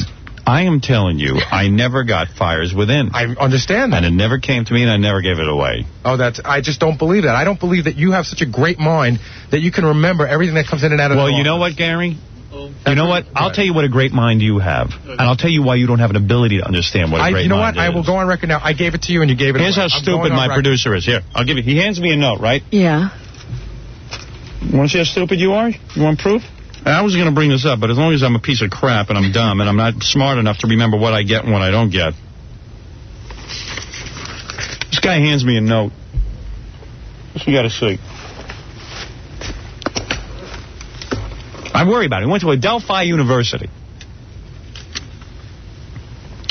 He writes. He's writing to me because what he does is he goes through my mail and he summarizes each letter. Right. Is this a misspelling? Rambling letter you won't get past. How would you spell past? You won't get past? P-A-S-T. Well, what did you write here? I probably... I don't even understand what you're saying. Yeah, I probably... You know what? I'm answering the phone. Repeat after me. Howard is never wrong. What did he write? I wrote P-A-S-S-E-D, but I obviously know what... Howard is never wrong. I want you to say that. I cannot do it. All right, then goodbye. Goodbye. Goodbye. All right, thank you very much. I would like to. All right, good. All right. My body rejects it. He's out of his mind. All right, good. All right, we're done with you. You can leave. I want you out. Leave the room. Leave it. I'm asking you to leave. Now? Yeah. He won't leave. He's laughing at you. Hey, he's like an idiot. He's like a blithering idiot. I asked you to leave. I'm done with you now. All right? Goodbye, boss. Too bad you don't use toothpaste like you use me, you little creep. Use me. Use my name. All right, very good. Gary Delabate, everybody, our producer. Baba Booey. I did not see the movie Fires Within. Yeah. Did you get it, Fred? No. If I gave them away, did I give them to you? I didn't get it. Gary says I gave away my movies. So, did you receive the movie Fires Within? I did not, Your Honor. Jackie, did you take home the movie Fires Within? Fred got Thelma and Louise, and I got Life Stinks. All right. And remember a couple of weeks ago I gave away a couple of more videos? Robin, did I give you Fires Within? No. You don't have that sitting in your house? I don't think so. All right. I know I saw it in the office. The only three people I'd give it to is either Fred, you, or Jackie. Mm-hmm. Believe me, I know what I'm talking about. But you saw Fires Within in the office. Oh, yeah. That's the only reason. As soon as you started reading the lineup of stars, I knew the third name. I see. That's why I knew it, because I saw it on the cover of the box. I want to see that movie. Go to Gary's. Go to Gary's. He's got 2 VCRs. All right. We'll be back right after these words. Now, I mean, Lorne Michaels must be trying to figure, he must be scratching his head. Is he now, spinning? Well, because now we're really taking ratings away from this guy. Oh, boy. What happened? Tell me, please. All right. Well, we, of course, kicked their ass again. Even with Macaulay Culkin, because I was a little worried about that. You mean Macaulay boring? You don't have to worry, Robin. You forget how lame they are. Well, you know, but you get a big star like that, and everybody wants to tune in just to see them. But it seems that nobody even tuned in to see him. You're kidding. Because, you know, we like the movie Home Alone, but he didn't write it or... I mean, come on, he's a kid. Right. No, our show was too compelling to tune away. The house party was fun. There was some weird stuff going on there. For sure. And it was real. Yeah. A 2.8 lead-in. That's our lead-in. We get no help. All right, we immediately jump to a 7.9 with a 15 share. Then we go to an 8.7 with a 17. Then an 8.9 with an 18 to a 9.3 with a 21. Saturday Night Live in the half hour that they are competing against us. Yeah. We have an 8.9. They have a 7.9. We have a 9.3. They have an 8.1. Ooh. So, you know, we trounced them. So yes. We had an 8 with a 17. I mean, Overall. excuse me. They had a 9. No, they had an 8 with a 17. We had a 9.1 with a 19.5. Yes. And our overall share was an 8.7 with a 17. All right.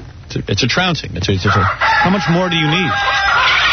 They've got $1 million budget. We have I think our show to do a week is $30,000, including salaries, cameras, everything. When are they going to just come and pour a boatload of money on us? Oh, that's going to happen, I'm sure, today. That's got to happen today. And just when you're on TV and you're promoting the fact that bobbing for tampons is coming up, nobody tunes out. You know, where are you going to go? Going to watch some kid? You got to just stay to see what that is. Where are you going to go? Come on. What do you mean bobbing for tampons? Something wrong here? No, he didn't say that, Martha. The hot dog contest We got to stay tuned. And the hot dog contest and the guy eating the worms put us over the top. Oh. Wow. You realize more people watch eating worms than anything we've almost ever done on TV? That's beautiful. Well, Robin... We had a 22 share once. I forget when. But... Well, we had a 23 share, actually, once, but... Oh. But who's counting? The thing that I like is we're trouncing Saturday Night Live. Yes. And that's the best part of it. Because don't forget, they have a lead-in. Now, lead-in is everything in TV. If you have like a 10 lead-in, if you have a blank screen on, you'll have a 5. At least for a few minutes. Yep. And lead-in is everything. We have no lead-in. Channel 9, we actually have a blank screen leading us in. So people are actually running to their sets and turning on Channel 9. Right. Because of us. Yes. We get the same share the Mets get. That's amazing. Yeah. It's beautiful. I'm very proud of this because when our first 3 TV shows came on the air, everyone was screaming that we'd be off the air, this and that. Yeah, that our ratings were sinking. Well, they were, but... Okay, look. They weren't sinking that much.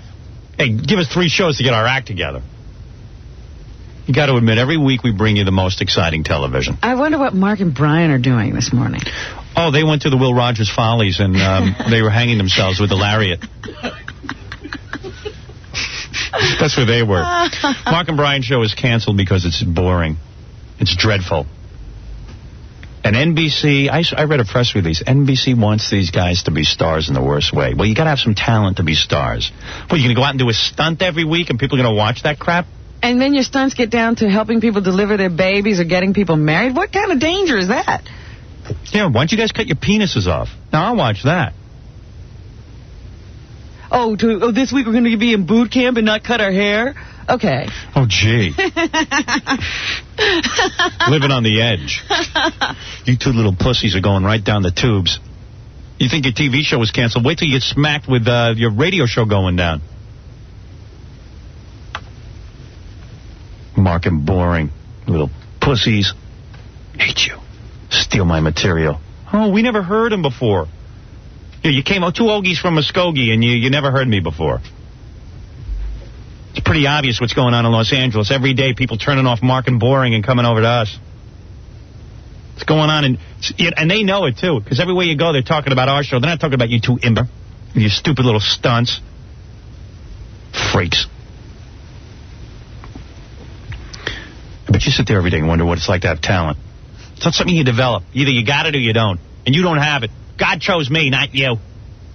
And you know why God chose me? You do? Because I don't. No, he likes you. He loves me.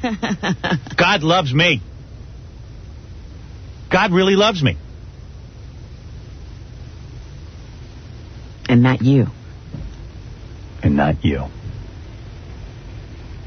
I knew the day God chose me to be the greatest performer in the world. Did he come to you and he say something? No, it wasn't that. It wasn't that obvious. Like that kind of a vision, or no. Or you didn't hear anything? No, it happened around my wedding day, actually. Really? Yeah. Now, what were you doing before this? What kind of job did you have? I worked in a plumbing salon. All right, look. Now, you got to tell me this story. You were getting married. You had no visible means of support. No. What happened was, it happened around actually before I got married. Oh, yeah. It was about 1.5 years into my relationship with my wife. Mm-hmm. But she was my girlfriend then. Mm-hmm. But I knew she'd be my wife. At least as far as I was concerned, unless she ran out on me. And I had been sort of going around, and I was working at that station in Westchester. So you were in radio? No, wait a second. I'm getting my time frame mixed up. I'm getting my time frame mixed up. Yeah, I was in radio, and I had gotten one job for 2 weeks or something, and they fired me, and I wasn't really going anywhere. And then I got the job in Westchester. And it happened shortly after I got the job in Westchester when God chose me. Yeah? And gave me the talent. So what happened?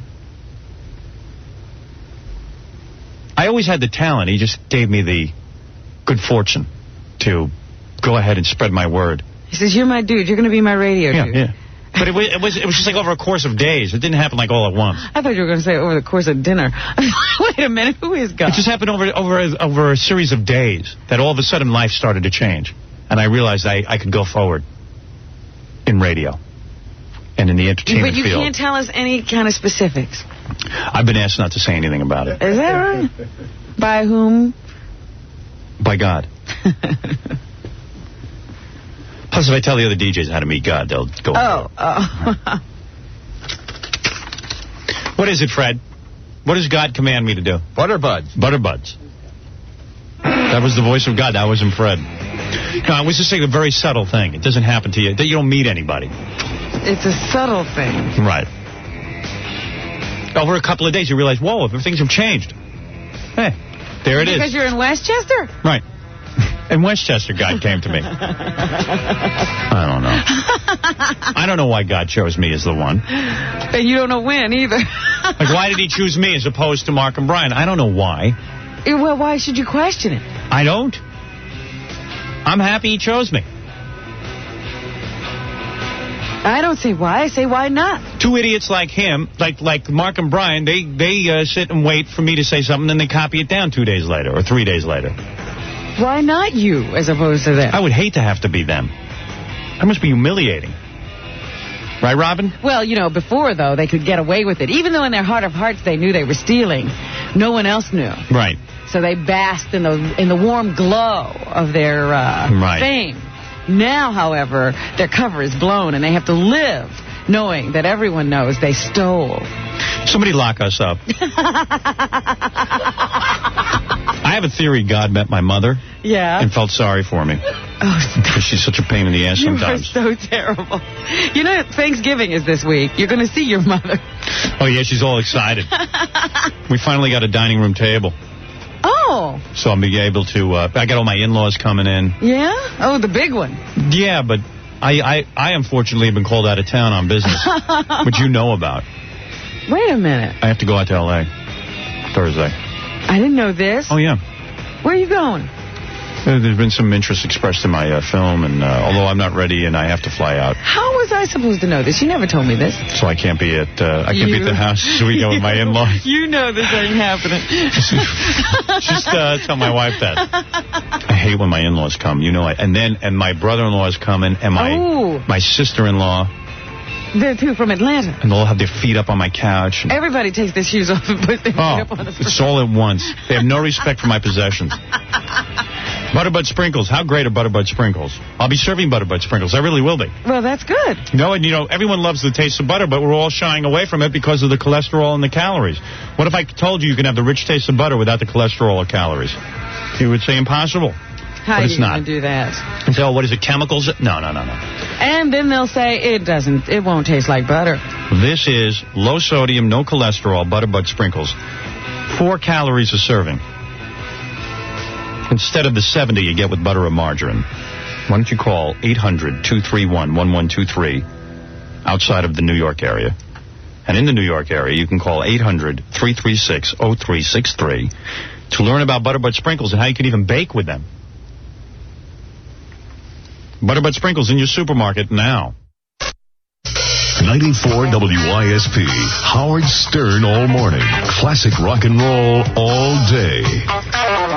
But they gave me the chore of being the public affairs director, and I had to do the hour show in the Sunday mornings. Yes, but I had to tape it during the week. The only thing I want to point out is that he said, see, that's still on radio. I don't know if that's serious to him or not. Yeah, I think he meant in general, have we ever done any serious interviews. I thought he meant, did we write for magazines? So I had to do the public affairs show, and I had to be serious. Yeah. And I was pretty good at it. Were you? Because I know, I actually got ratings on Sunday mornings. I was still doing public affairs stuff right up to NBC. Yeah. Yeah, we've had to do stuff like that where you can't, crack too many jokes. Although I would eventually, I would have a guy on from, the National Cancer Society. Mm-hmm. And then I'd start asking him about his personal life. And that was kind of outrageous, That was very outrageous. Yeah, I'd just say, well, what about you, though? Married? No, because I know how, you do pretty good interviews and stuff when you... Well, one day what happens is if the FCC busts my balls too much longer and I get fed up with it all, I'm going to go to some, small station and become like a Sonia. Oh, dear. Just, interview people and not care about ratings. I'll just be like a... because that to me is the easiest job in the world, to do what Larry King does. Yeah. I mean, he makes it out to be like it's some kind of unbelievable feat what he does. Yeah. But it's really nothing. That to me would be easy. That would be like coasting. No, it's funny. Like the other day when you had James Taylor on, you guys got a lot of, a lot of good stuff out of him. Yeah, because we relax them and we have some time to work them. You know what I mean? Good. I wish I was relaxed. Well, you nervous? Yeah, I'm freaking out. Yeah, don't be so nervous. It's only us. What's going on out in L.A.? Are people starting to talk about the show a lot? I tell you,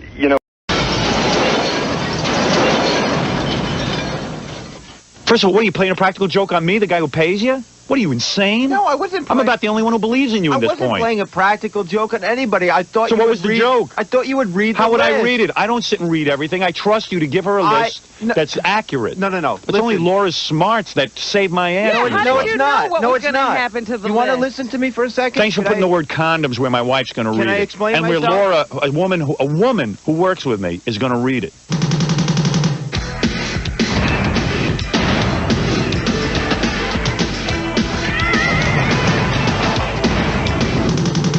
All right, so let me tell you. So I go home. I'm dog tired. You've been following with the story of my day. Yes.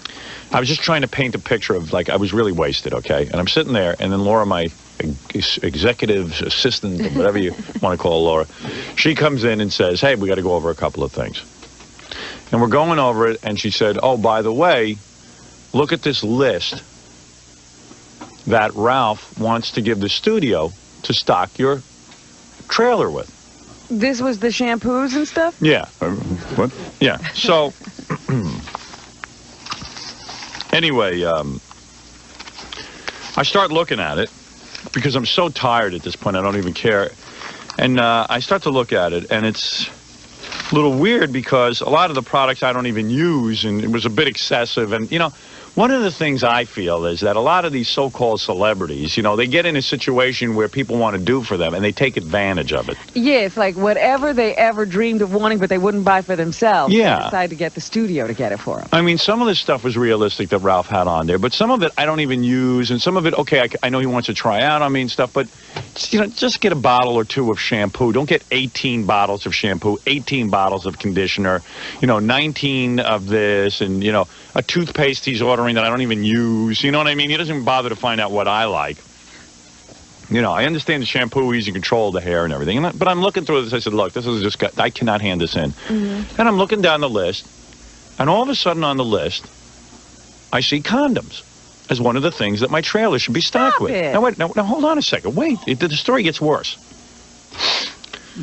So I look at Wait, Laura. but you're misreading, aren't you? Hold it a second. Don't come in yet. I'm going to tell you when to come in, Ralph. You're not to come in yet. What did I do? What did I do? What did I do? Oh, I'll tell you what you did, pal. You fixed me. Oh, boy. So I'm sitting there and I said to Laura, oh, my God, what's wrong with this guy? I'm a married man. I have not requested condoms. And to go, first of all, you're doing a movie. I don't think any movie studio should have to buy anyone. I don't care if you're Arnold Schwarzenegger. I don't think they should have to buy your condoms. If it's condoms that you use, Get them yourself from your salary. Yeah, exactly. Now, also, I just said to Laura, this is ridiculous. I don't want to ask Thank this goodness studio. somebody's going over Ralph's list. I mean, first of all, this list is coming from me. No one knows it's Ralph's list. They think it's coming from me. And now I'm saying, hey, buy me my condoms. I mean, boy, if that isn't going to be a story circulating. Yeah, like, what is he asking for condoms Yeah, for? now, wait a second. It gets worse. Laura says to me, your wife walked in to my office, and I hadn't even looked at the list. She picked up the list to see what was on it. She saw condoms, and I think she's upset. I said, first of all, I don't use condoms with her. We never use condoms. I pull out. I'm a married man. You're explaining this to your assistant. Yeah, I was beside myself. I don't normally talk like this. I said, Laura, you're kidding me. I haven't even seen Allison since I got home. Now I'm completely stressed out. My voice was shot. I had no voice yesterday. I'm like, Oh my God! Oh my God! Yeah, because now I'm This is thinking you haven't terrible. seen Allison. You've been going through the house. You've seen the kids. You've Yeah. seen Laura. You haven't seen Allison. I haven't seen Allison. She's upset, and I'm like, oh my God! Oh my God! I mean, for the first time, I'm like, this is a bad movie I'm caught up in. This is like one of those things. If you read it in a movie, you'd say, "There's no way it happened." Totally unbelievable. Yeah. No time for music here, Fred. It's totally unbelievable unless you have Ralph in your life. Yeah, I mean, unbelievable. And I said, Laura, I'm going to kill this guy. I'm going to kill this guy. This guy's wrecking my life. I let him into my house by accident. I thought he was normal. I'm the only one who doesn't see it. The guy's out to wreck my life. Well, what do you do now? Well, the first thing I said to Laura is, has anyone from the movie studio seen this list? She goes, no, I wouldn't send it over until you okayed it. I said, oh, my God. I said, you know what? Thank God, but I can't believe my wife saw it. She said, listen, I had it on my desk. I didn't even know. Your wife just walks in. My wife is real nosy. She just reads whatever on the... She walks into Laura's office and feels it's like her stuff to read. It's her house. Yeah, it's her house. That's what sucks about having my office in my house. But that's the only way I can work. Mm-hmm. I said, what did she do? She says, I don't know. She just kind of like looked really bad and then just like walked out. Ooh, she And probably I'm like- didn't get past that on the list. I'm like, oh my God, I don't believe this guy. What a piece of garbage he is. He's just a piece of garbage. What would be his rationale? Now he can walk in. What would be his rationale for putting it on? I don't know. I don't know. I don't know what he's thinking. What are you doing to me, douchebag? I thought it was funny. I was just writing it as a Oh, joke. it was a joke. Obviously, it was a joke. Asswipe, why would they think that's a joke? Here's your music, douchebag. I don't think we need music. We don't. His big ugly nose is something scary. The side of his face has a hideous berry. His teeth are even worse than Gary's. Howard's girlfriend, Ralph. Everyone knows that Ralph is best at shaving the hairs off of Howard's chest. But other than that, he's a worthless pest. Howard's girlfriend, Ralph. Sometimes he can be like really helpful and stuff, and I really, you know, I trust this guy. I let him in my house. It's just total betrayal, dude. Don't you think before you write something down on a piece of paper? My wife, you know, it's circulating in my house. I did. I just thought it. Condoms? I thought it was funny. I was just writing it as a Oh, joke. it was a joke. Obviously, it was a joke. Asswipe, why would they think that's a joke? I wasn't giving it to them. I was giving it to Laura. Dude, a woman walks down. I was Excuse giving me. it to Laura. What, you think Laura's going to get the joke? What is she going to think of me? What is the movie studio going to think about me? You see, that's why everyone's turned off to you. I sent them over to the movie studio for one meeting with these people. All I know is they're not talking to me now about him. I don't know what he does. People are turned off by you. I don't know what I do. What's your job? Comedy writer? He was over my house. He was getting my clothes ready for the week. And the guy's writing condoms. He weren't making it as a joke. I absolutely. Why I don't else know what would you were I write doing. that? I don't know what you're What do thinking. you don't use condoms. Half the stuff that you're writing on there I don't use. So I have to think you're just stocking the trailer for yourself. No. I don't know what you're thinking, man. I got a wife and kids. You almost sorry. wrecked my life. You don't even know. Did you? So I go upstairs. I go upstairs and I say to Allison, listen, I said, I got to say something to you here. Now I'm guilty without, I said, I don't believe it. I don't even get laid, and now I'm guilty of something. I walk upstairs, I go, I heard you saw this list on Laura's list. I said, I don't even know where this list came from.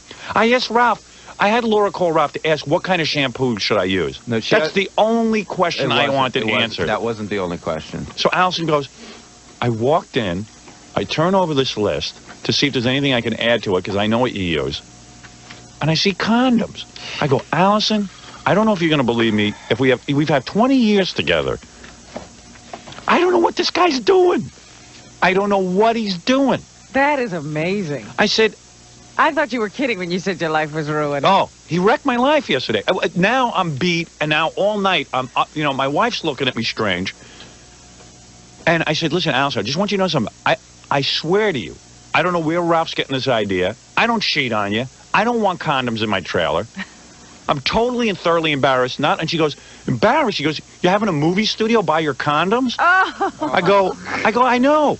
Oh. This moron, and you know what? He didn't do it as a joke because Laura, first of all, what, are you playing a practical joke on me, the guy who pays you? What are you, insane? No, I wasn't. I'm about the only one who believes in you at this I wasn't point. playing a practical joke on anybody. I thought. So you what would was the read, joke? I thought you would read. How the would list. I read it? I don't sit and read everything. I trust you to give her a list that's accurate. No. It's only Laura's smarts that save my ass. Yeah, how no, did you it's know not. what No, was it's going to not. happen to the You want to list? listen to me for a second? Thanks for putting the word condoms where my wife's going to read it. Can I explain and where myself? Laura, a woman who works with me, is going to read it. Can I explain myself? There's no explanation, Ralph. How can you explain yourself? Why don't I go over when you made ever the get in a list. relationship with a girl? All right, and get KY jelly. Listen to me. Yeah. I gave Laura that list and told you to give it to you and look it over because I couldn't get you because you were so busy maybe that it day. can be found on my desk where my You would wife look will at see it. I thought you would get a chuckle out of it. I just thought it was. I was just writing. Yeah, well, don't make funny jokes, to dude. me. I'm It's not sorry. funny, man. When a guy's married, man, he's in a relationship. Were You're there writing any condoms. other jokes on the list or just the condom No, joke? that was it. My whole relationship with you is a joke. Who was the target audience for your joke, man? My wife? Well, it worked. No, so then you. I'm like sitting there and I go, now I'm in the process of trying to convince my wife that you don't do anything. that I don't really want condoms. Oh, gee. I said, you don't understand something. I don't even want condoms. I don't You had even. no request for condoms. I have no request. I don't know what this moron is doing. She goes, I couldn't believe it. I said, the only thing that she said kind of, after this all went on, she goes, the only thing that kind of saved it was, it's not even the toothpaste you use. It's none of the products you use. I figured maybe it was a list for Ralph. I said to Laura, I said, listen, I said, this is a list of some other things that he might want to use. Because she asked me, what kind of toothpaste does he use? What kind of deodorant does he use? I said, So what did you write? I don't know. I said, but these are good ones. And see if he wants to use these. Have him look the dude, list you over. really wrecked me on the condom. And certainly on a list like that, you'd see the joke. Yeah, of The course. joke would just stand out. Yeah, the condom joke really worked, man. You did me a great favor last night. You totally screwed me. I'm sorry, man. Totally. Damn. I think I did that on purpose. I mean, I didn't. I don't know what you do. I just don't think you think. I did. I thought about it, and I thought it was funny, and I think, you know what? I should rewrite this. Yeah, well, you because wrecked maybe me, it's man. not. You wrecked me, man. I'm in a marriage. I got kids. What are you doing? She's sitting there going, why does he need condoms in the movie trailer, you jackass? I was in shock. She was practically crying.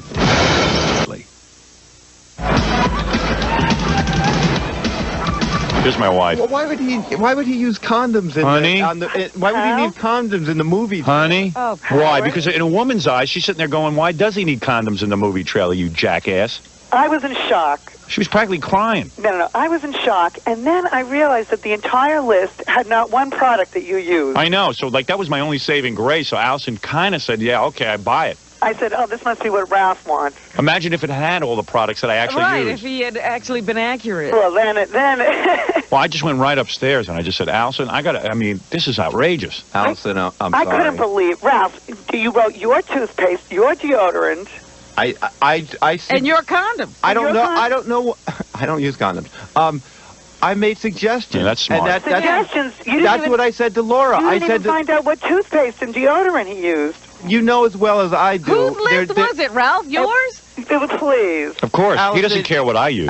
As far as everything I else, don't care about any of that stuff. I don't mind him making suggestions. I don't care about any of it. The condoms thing, I'm now dealing with it at 7 o'clock at night. My wife and Laura and everybody, and everyone's suspicious. It was so embarrassing. It was embarrassing to me. I was like, oh, my God. Because she was embarrassed in front of Laura, like... Of course. Well, that's what I'm saying. It's not like Ralph was just handing this to you. No. It was going through people.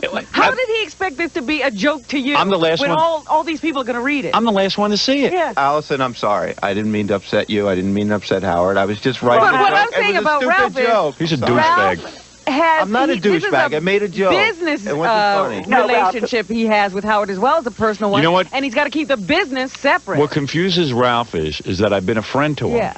And this is what my agent always says. You've been a friend to this guy, which is great. You want to have a friend, that's fine. But the guy gets all confused, and he starts like this morning. I had to tell Gary something to do for the show. Right away, Ralph starts chiming in. Yeah, I agree with that, Howard. Because and it's like no one wants to hear Ralph's opinion when they're when they're talking to their boss. I make suggestions, Dude, to it wasn't appropriate. You don't know the. That's fine. Do it to me. When I'm talking to Gary about something, don't start. It's obnoxious when you chime in. because you were You both have there. the list, Howard. Yeah, I brought the list in with me. The list was so inappropriate. It was, I mean, that was one Yeah, and glaring incident. Ralph wants me have the movie studio buying me like ridiculous stuff. I mean, I don't want to be seen that way by these guys. What did I do with the goddamn list? I put it in my bag. I got so many. I was so pissed off at you last night, man. I was in shock. Oh, here I it have is. to say. And that annoying handwriting of Ralph's. Yeah, here it is. Howard's grooming products. Looks like a real joke list. Right. There's nothing joking about it. All by Kiehl's, except last one. That's the condoms, I think. Right. No. No, it's not. That's the shampoo. That's why she got Kiehl's condoms.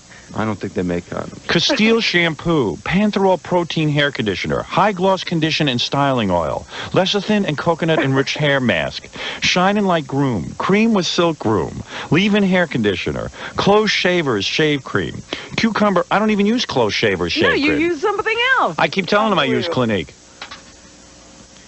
Cucumber herbal alcohol-free toner. Soothing, nourishing face cream for men. All feminine products. Herbal toner. What, are you going to be doing facials on him? Yeah, I don't know what he plans. I mean, I don't know. I just asked the guy, what kind of shampoo do I use? But those are a lot of products that I use on your hair. Carousel conditioner you don't by even know what I'm Goldwell. using on your hair. Other recommended products. Now, here's page 2. This is the page. Tom's of Maine toothpaste. This is the one that did me in. Arm & Hammer antiperspirant. So at least my wife looked at it and said, well, maybe this is Ralph's list. Yeah, but there are two separate lists here. I said I can't. And then, but when she said, Laura, is this for Howard? She goes, yeah. And I was like, oh. Cool Mint Listerine. Q-tips, lip balm, condoms, Yeah. Glide dental floss, Oral-B toothbrushes. What Not a one dick. product that he used. You use Oral-B So I'm sitting there and I'm looking. Q-tips. And I'm Don't looking say that, Allison. So I'm looking at it. And I'm like, I go, I guess Ralph just wants me to try that. Okay, it's a little obnoxious, this list, but what? Oh my God. I'm like this. I'm holding my head in my hands. I'm like, oh my God. I was like, oh my God. I said, Laura, what if this is condoms thing? Did this go to the movie studio? And then when she said no, I went, whew. She goes, but Allison saw it. I'm like, what? Oh my God, that's the worst. I think I got to change our relationship. I think I got to be all business with you, man. I like being friends with you. We had a lot of fun, but you know what? I can't have you over to the house, like, just to hang out and stuff. I just got to keep it real professional. And, like, when you come to the house, Laura will deal with you. No, it means you have to check every little thing he does now. You can't even trust him anymore. I know. Like, what else is he doing? What other practical jokes can I wait for? Is there times he's This off was- paper and on his own? This was a list. I don't know. Howard, Ralph, this even wasn't the first going to Allison. It wasn't going to the movie studio. And you know what It else wasn't I don't going to like? Anybody How do but you know where Laura. it's going? How do you know where it's going? Because I told Laura what to do with it. I said, don't give it to anybody. I You said, hand it don't to know Howard. anything, Ralph. Yes, I do, Robin. Just You don't like know it did. anything. You don't know Like it anything. happened, You weren't Allison there. You saw weren't it. part of it. She knows Allison plenty. saw it. Allison didn't saw it, she? Ralph. Didn't she? All right, So but you I don't didn't know give it anything. to Allison. She lives in my house. She All just so right. happens to be there. All right, but I handed Would've it been to funny if Laura. I was a bachelor. I said, handed to it wouldn't have been funny because it Doesn't would have mean been that's that would what have been happened. accurate. It wouldn't have been a Oh, joke. I see. I was making a joke. You don't use. And Ralph, you're not Laura's boss. You don't tell her what to do. And how normal to have a movie studio do those things. Yeah. And buy Q-tips. Yeah, I'm. You know what, dude? This is my first film. Laura asked me. Laura, listen. That would have been great when Ivan Reitman heard I'm demanding condoms for my Laura trailer. wanted- Everybody be waiting to see what you do. Yeah, that would have been great. Now do you know why I don't have you dealing directly with the movie studio? Ralph called up Laura and said, this is ridiculous. I should be meeting with these people. I didn't say yes, that you did. either. He said, You get Laura I on should the be phone. having... I didn't say that. I will get... Laura, call in. Yeah, get her on the phone. Gary, get me Laura. It's like Listen to this. Operator. When you get to the end of the story, it's twisted. She says, Oh, my God, she says Ralph. this. She goes, you Ralph oh my called me up. Godding He's all about? upset because he thinks, they should be calling him and he should be talking to them. He has to define his position in the movie. Imagine if I picked up the phone and said, hey, deal directly with Ralph on these things. Yeah, But not only that, And he did his you condom are review. very I wouldn't have done busy. that. Oh, sure. And I wouldn't have suppose done you just that. said, look, I don't have time for that. And this is really Ralph's function. He's supposed to lighten Right. your load, not No, make it heavier. all I know you is- shouldn't have to check his work. Right, Laura. Yes. Hi, Let Laura. me just say one thing, Go ahead. Ralph. When you give me a list, I don't have time to look at it. I go in and I put it in Howard's inbox. I don't know that you're going to put something like that on that I have to turn it over or be confidential. I didn't think you had to be confidential or anything. Oh, so Allison can How see do it. I know You wrote it whether for I should Allison. put it Why in didn't they tack folder? it up on the board in the kitchen then? Didn't he call up and say he wants to deal directly with the movie studio? He said he had to define his role. Right. Define his role. Oh, yeah, he's the gag man. He goes, I can't, why aren't they calling me about Howard's shampoo? Because I want Laura, a professional, dealing with that them. That had nothing to do with that. I can't have you, a loose cannon, running around with my movie studio. He's in charge of life-ending practical jokes. I'm not a loose cannon. Yeah. Well, the question first came to me, what are his products? So, Well, I knew you wouldn't address it, honey, because you know less than Ralph about what I use. Allison hasn't shopped for me in years. That's why I can't dump Ralph. But when I saw Allison look at that paper, I didn't even think anything of it because it was just... It was in my area. It was in Howard's inbox, but still, it was like... Can we separate my inbox from Allison's inbox? They are. Yeah, good. But it had lists of shampoo, so I never even thought of anything. Right. But you weren't supposed to think. I know, but when I saw her mouth Laura, when I handed you that Ralph, list, you're batting 000 here. Laura, when I handed you a list, did I not say, here, show this to Howard, And tell that's him, why I put it tell in him his to look at it. inbox. Yeah, but you don't think Laura's going to see it? Why didn't you put it in an envelope if it was for Howard's eyes only? But it's a list of shampoos.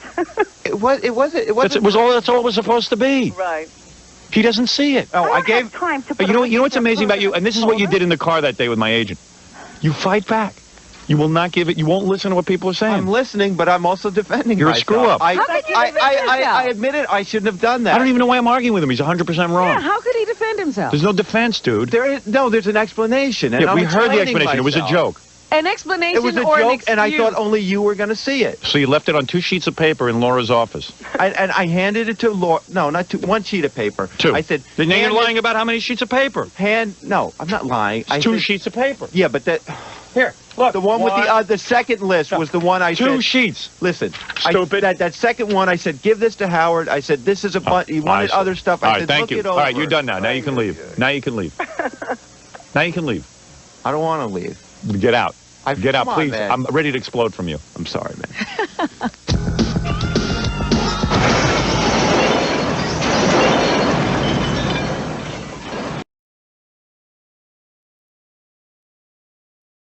I heard you on the wrap-up show, man. Yeah. Oh, I heard Scott was on fire. Scott's an ass. He's got to be. I got to play you some of this from the wrap-up show. First of all, here's Benji. As you know, I somewhat reluctantly allowed Benji on the party plane down to Bubba's wedding, and I'm actually very happy you're coming. But I did give him a hard time yesterday, and here was Benji's real thoughts on the wrap-up show, where all the wrap-up show's the place to be. Yeah, that's where people really tell you what they're thinking. This show, everybody's a phony baloney. Right here. This is great. This is great logic. Everyone has their logic. But here's Benji logic. If Howard doesn't want to invite me somewhere, it's fine. It's really fine. It really doesn't necessarily have to directly do with the job. But then when he says, like, yeah, I want you to come, but God, it's going to suck. You're going to stare at me. I want to say, fuck you. Like, just fuck you, man. I don't want to come. Why don't you? But because the truth is, long term, I think it does help my status to go. It sounds more like a move. A career. Yeah. I think it's good for my career. What will be remembered is not this argument so much. Right. But the fact that, yeah, Benji was part of it. What will be remembered? You're insane. I told him we won't even remember him being there. Right. I'll block it out. What do you mean career-wise? Like an agent's going to say you were on it makes a difference to people. Right. Just In like other where words, you sit at a funeral, it makes a difference. You're a main player. Right. You're A-list. You're on the plane. Right. Okay, good enough. Whatever it is, I'm glad you're there. You're bringing your girl? Well, I don't know when you guys are leaving yet, so I... I'll give you the details. Okay. We're leaving, I think, Saturday morning, that we'll leave our wedding. Now, we're going to leave before that. All right. And then Scott, the engineer, threw a tantrum yesterday, a real tantrum. I'm not talking to him because he didn't apologize to me yet. Right. That he should be on the plane, and I should have at least considered him, and that I didn't consider him. And, you know, number one, first of all, when somebody gives you a Christmas gift, don't tell me that I didn't consider you, and don't tell me what I have to give you. I mean, this guy... He has this entitlement thing. Yeah, entitlement. Listen, I'm not mad, but you just totally got it wrong. No. You just didn't listen to me. You said that you weren't considered. We're moving on. It happened yesterday. No, I'm fine. There's no problem. No, I want an apology. You just hold up. For making me got the feel whole thing bad. wrong. I never said I wanted to be on the plane. Never. Not once. You said you wanted to be considered. No. You don't know. You're Yes, wrong. you did. You're wrong. What did you say? What did you say? I said you didn't mention my name in total out of the whole staff. You said, well, I feel bad for Sal and Richard because I can't invite them. I feel bad for my goodness. That's right. Jason. That's right. That's exactly but what I was said. never even considered part of the show. I'm doing not to be considered to go on the I'm plane. doing a radio show. I can't mention your name every fucking time, you mental case. I don't sit I'm a there. mental case. You're a mental case. This is a radio show. I'm entertaining an audience. Mentioning your name in a Is group. he trying to make me pissed off now? No, I'll tell you right now. Mentioning your name in a group on the radio. I will never apologize to you for what? To get the fuck out of here. You're an ingrate. What I've done for your career. Yeah.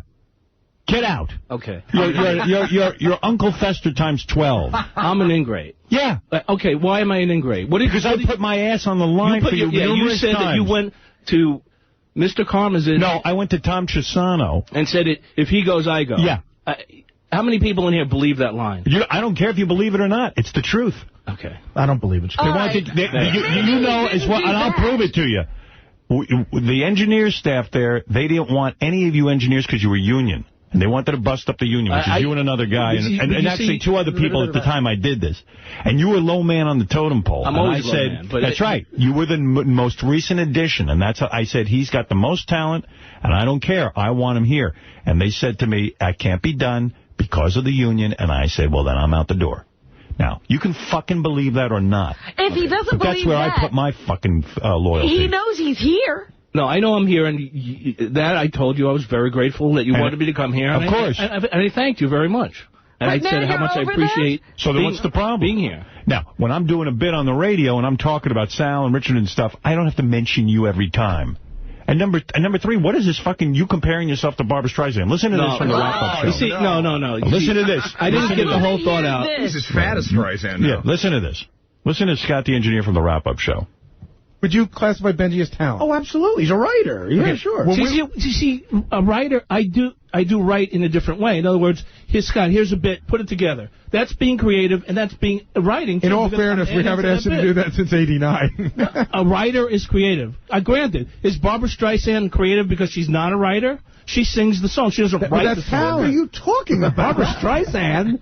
He's lost his mind. Barbra Streisand. She's a performer. So I'm creative as well. Just because I'm not a writer doesn't mean I'm not creative. You're one of the most creative engineers I've ever met, but I still wouldn't say you're talent. Dude. I was trying to, I didn't make it clear. I was trying to make a point that Sal was busting. I want you to go back to your creative area and lock myself sing a song parody. You know, Memories? Do Bald as Me. Write a song and do something. Now, listen. Well, you know I'm not a writer. You know you're happy you're here, and I'll tell you why. I'm very happy I'm here. I took away Best Of from you. You don't have to stress out over that. I got Sal and Richard back there doing a lot of production work. So we lightened your load. Whenever somebody needs something in a rush now, you know who I go to? Not you, because your fucking head explodes and your hair burns off. No, it doesn't. I go to Sal and Richard. My head hasn't exploded since we've been here. Now, listen to me carefully so you understand who you are. Yes. I had to lighten your load. You couldn't handle pressure. Okay. Sal and Richard, I go back there, I go, guys, I need it now. Okay, Bolf. That's what they say. Okay, Bolf.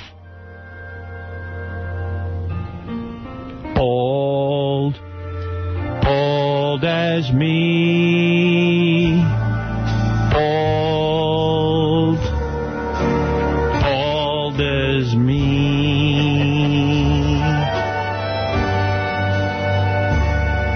I'm bald. I can't believe I'm bald.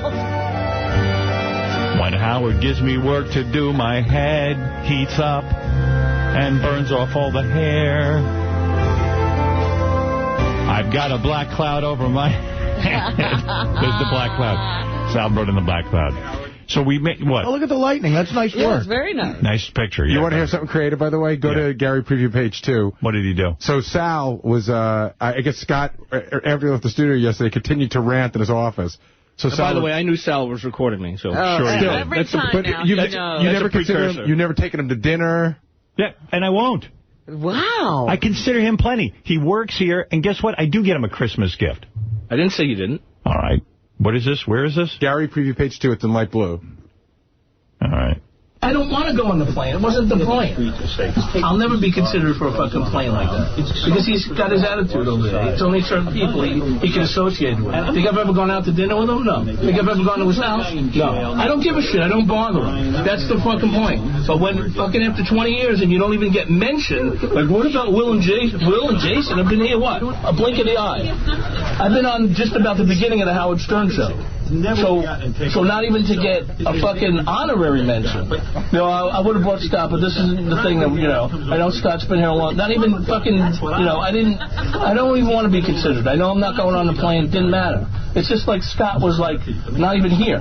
It wasn't Sal and Richard particularly work hard. He mentioned your name. Right. And I'm like, I don't work hard? I haven't worked hard for the past 21 years? Didn't he come to your New Year's Eve party? That's what I was thinking. Weren't you there? Yeah, I've had. You didn't go to that? No. Why not? Wasn't invited. Oh, come on. No, that's not true. That's bullshit. Go back and listen to the tape of the show. You weren't invited to Howard's New Year's Eve party? Holy shit. Wow. Why would I have him to my New Year's Eve party? I don't socialize with the man. But I thought that was a party where you didn't leave anybody out. New Year's Eve. No, at my apartment, my New Year's Eve party was for my friends.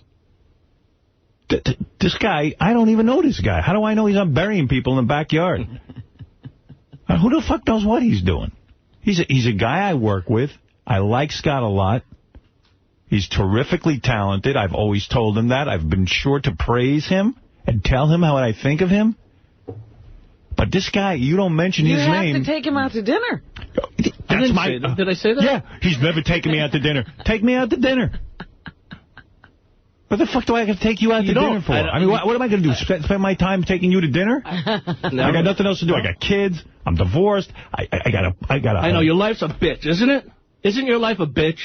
God. No. My life isn't a bitch. My life's great. Christ. But I'm going to tell you something. It's got nothing to do with you. I didn't say it does. Be around your fucking black cloud. You want to mention here, Scott, get the fuck out of the studio. How's that? Thank you. That's all I needed. See? Now you've been mentioned. Now I'm happy. Scott, for the record, at Howard's New Year's Eve party, I much would rather have smoked with you than Kevin Smith. That's right. Meanwhile, this guy, we came over to Sirius. He asked for $1 million. No. I did. Yeah, he did. He asked for $1 million. I did. He sat down in a negotiation. He goes, I want $1 million. You're kidding. No, that's how fucking crazy he is. Absolutely did. Yeah. Wow. $1 million. A year? Yeah. Yeah. And then where'd you end up? Not close. He comes to me, he goes, come on, who would take that seriously? My negotiation isn't going well. I asked for money and they won't give it to me. I go, well, how much did you ask for? He goes, $1 million. Who would take that seriously? I'm like Dr. Evil. What was the reaction?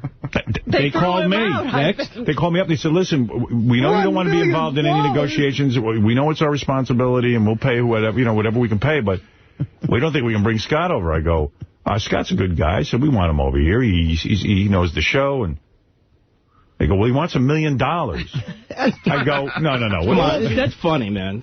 Please. Did they laugh? No, the point was. I go, he wants. I say he's kidding around, and they go, no. I was flexible though. I was flexible. Yeah. I was really flexible. He came way down. Way down. I can't get $1 million. Let's see. How's 20 grand? There you go. Did you get 6 figures? I'm not going to say what it is. That's no one's business. And quite frankly, I don't even know what he ended up with. Because I said, I am not part of any negotiation. It's between you and Scott, and that's it. I can't tell you how to spend your money, but I can recommend to you that you hire him. No, I just, the point of, negotiations. It's just, Yeah, you start the real number that I wanted and the $1 million number that I originally asked for got exactly the same reaction. Right. That's what I was trying to show. Huh? I don't know what you said, but it was funny. The real number that I was going honestly, you're out of line. I don't think I'm out of line. No. I'm just, and the reason you like your job here is we got over here, and we got you lots of backup. You don't have any pressure on you. We know you can't handle it. I don't have to take care of the air conditioning and the plumbing anymore. No, you don't have to take care of the air conditioning and plumbing, and you shouldn't have had to. That's not my idea of radio. Well, I know that, but... And the best stuff made you mental. You couldn't handle it. And then if someone walked in your studio and asked you to get something done, you freaked out. So we don't ask you that anymore. No, I do. Have I freaked out, Gary? Where'd he go? No, Gary even says now you're polite and when everybody comes in and says, "Can you do this?" It's, I have nothing to do now. No, that's great, Scott. Congratulations. Welcome 21 years later. No, that's not. No, but you should have always been that way. But it is. You've been perfect since you've been here. It's great. Well, thank you. And I'm trying my best. I don't, You're doing great. You're bucking for that $1 million, yes, pal. Exactly. But we also made your life easier, so you don't have stress. I don't want you having a heart attack and dropping dead. I'm fine, but, And as far as the plane goes, that's not an issue. Is there anything else on your list he hasn't done that he should be what else should I be doing, Wow? I wanted my balls held in a spoon. I should take you to dinner. I should have you to my apartment. Yeah. What else should I do? I should be able to date Biff. What else should I do? We jog together? I want to know what else I'm supposed to be doing. Work out together? We're pals. We work together at work. I got no problem with you. You got no problem with me. What do we want, more? You want more? I didn't ask. You know who wants more? A baby with his mother. No, but do you two have such chemistry that it should go beyond The studio? We have no chemistry. There is no chemistry. But that's what I'm saying. Why would he expect, you're going to use your weekend now that the little time you have off to go to dinner with him? Because he's so interesting. I'd like to hang with you and John Stamos. I'd rather hang with my wall. I mean, really, you have this opinion of yourself. Like, why do I have to hang with you in order for me to be a good guy? What do you do? Do you seethe when you hear that Howard took Richard and Sal to dinner to talk to them? What do I think? Do you seethe? Does that hit you? No. I don't seethe, no. I need those guys doing certain things that you don't do, and I need to sit and meet with them and get into their head. But that's not necessary with us. We know what's in your head. Nothing. Nothing. Smoke. Believe me, I know. Believe me, I know what he's up to. I must say, I would have thought for sure he was at that New Year's party. I did, too. I'm sorry. I don't hang out with Scott. With Have you had Scott over to your house? Actually, yeah. Okay, yeah. Why? Well, I invited some people over one night to play cards and hang. And I've had Scott to play cards at our card games all the time. Right. Right? We went to Atlantic City. I was actually at his house one day. Yeah, we went. Didn't I go on a trip with you somewhere? Huh? Didn't we go to Atlantic City or something? I wasn't there. Oh, good. I mean, but whenever we have a card game, I say, hey, call Scott. He likes to play cards. Just come over to the Garden City Hotel. Just want to win my money. Yeah, exactly. I know we went somewhere. I'd have you over to the Garden City Hotel. Yes, we play in a room. Yes, we play. Get the fuck out of here. What? Yeah, I'm not at those parties. You don't hear me screaming. Oh, but that he doesn't recognize. Of course I do. Why don't we go camping together? Go build a lean-to. I'll join you in a couple of weeks. It was just being considered part of the show. I've never been to Artie's Not house. even being considered for the plane. That's the point I was trying to make. Of course not. I wasn't even thought of as part of the show. A, you don't know if you were considered for the plane. B, I had 10 seats, and quite frankly, no, you weren't on that list. That wasn't. But that wasn't. Considers about Benji and Sal and Richard. What does that have you would do with you? Here's you and I have no outside relationship. I understand that, but that wasn't the point that I was trying to make. Here's our relationship. I'm going to clarify. Get the fuck out. No, we work together. Yes, we have a great working relationship. I understand that. I appreciate you. You appreciate me, yes. I assume. Of course I do. I think you're a great guy. I don't want to go any further than that. I don't want to fuck you in the ass. I don't want to hang out at your house. I don't want you at my house. No, I'm really disappointed. I mean, I just like working with you, and you're a great guy, but I don't, like Robin said, I don't want to spend my weekend with you. I didn't ask to spend the weekend with you. When's he going to have dinner with you? In the middle of the week? Yeah, well, I don't go to dinner in the middle of the week. So what am I going to do? So I have a Friday night and a Saturday night. Which night do you think on my weekend I should take up with you? Well, Friday would be good for me. Okay. Friday's good for you because you have nothing to do. Of course. The guys in here want to play a little game. I don't know whether you want to play it or not, but they think it's funny. If I give you 2 names and there's 1 seat left on the plane, who would you pick? Like, all right, go ahead. I'll play any game. Scott or J.D.? We know the answer. J.D.? Yeah. Go ahead. Give me another one. Scott or Ronnie? Ronnie. All right, Scott. Scott or Dan the Song Parody Man? Honestly? Yeah. Dan the Song Parody Man. Because, he's busy writing. He's great. He'll be in here with the beautiful music. Scott or Brian Phelan? Ooh. Phelan. Phelan's fun. All right, Scott or Steve the Intern? Honestly? Yeah. Steve the Intern. Honestly. Because Steve the Intern hosts the Intern Show. He's a big star. This is a tough one. You ready? Scott the Engineer or Penny Crone? Honestly? Penny. Scott or Osama bin Laden? Muhammad Atta. Scott. Oh, look, I won one. You beat Muhammad Atta. Scott or Mutt? Mutt. Wow. Well, Mutt's going to bring his wife. Scott or Steve Langford? Steve Langford. I could do just some of the stories we're working on. See? I could do Scott or Bigfoot? Scott. Okay. Scott or Beetlejuice? All right, here. Scott or Siobhan the Transsexual? Siobhan. Scott or Beetlejuice? Has to be Beetlejuice. Scott. Oh, really? Yeah. That's a shock. I would take you before Beetlejuice. Well, what if Beetle was wearing his diaper? All right, listen. You and I are pals. I understand. I have a great respect for you. You're my friend. I would mourn your death. In fact, he's doing it right now. You can sit in the front at my funeral. Honestly, I love you to death. Honestly, I can't think of a better guy in the world to work with.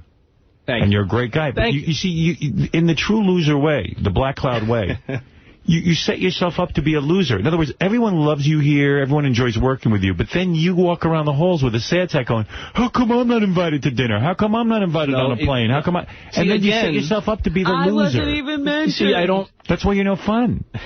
I don't express myself properly, but it was the point of just being considered as part of the show. No. Not being invited to dinner, and not being, you know... You're part of the show. No one ever said you weren't part of the show. You're just not going to be on that plane. I didn't ask to be on the plane. Yeah, you're getting a Christmas gift instead of saying, wow, you know, I'm not only on the show for 21 years, but I get a gift from Howard. You give me a very nice gift every year. I play cards with Howard. Yes. We have a nice relationship. No, you can't look at the bright side of things. You're like, I'm not on the fucking plane. I'm not considered to be on the plane. That's right. You're not. There's 10 seats. You're not up on that. The plane wasn't the point. See, no, you said you're not considered. I don't have to consider you. As part of the show, not being on the plane. You're on the show. Nobody was mentioning who was on the show. Yes, he was. No, I was mentioning who I felt needed to be on that plane. Not you. I know that. That's not you. So what? You're considered for a lot of things. And it's no one saying you're not on the show. Okay. You're on the show, Scott. Okay. We all know you're on the show. And you walk around and people laugh at you. I'm an asshole. I know. No, you're going around saying, it's like I'm not on the show. You're on the show. Okay. Okay. Well, go out there and hold your head up high. And come back when you get ready to apologize. Really. For what? Because you embarrassed me, and you said all kinds of mean things.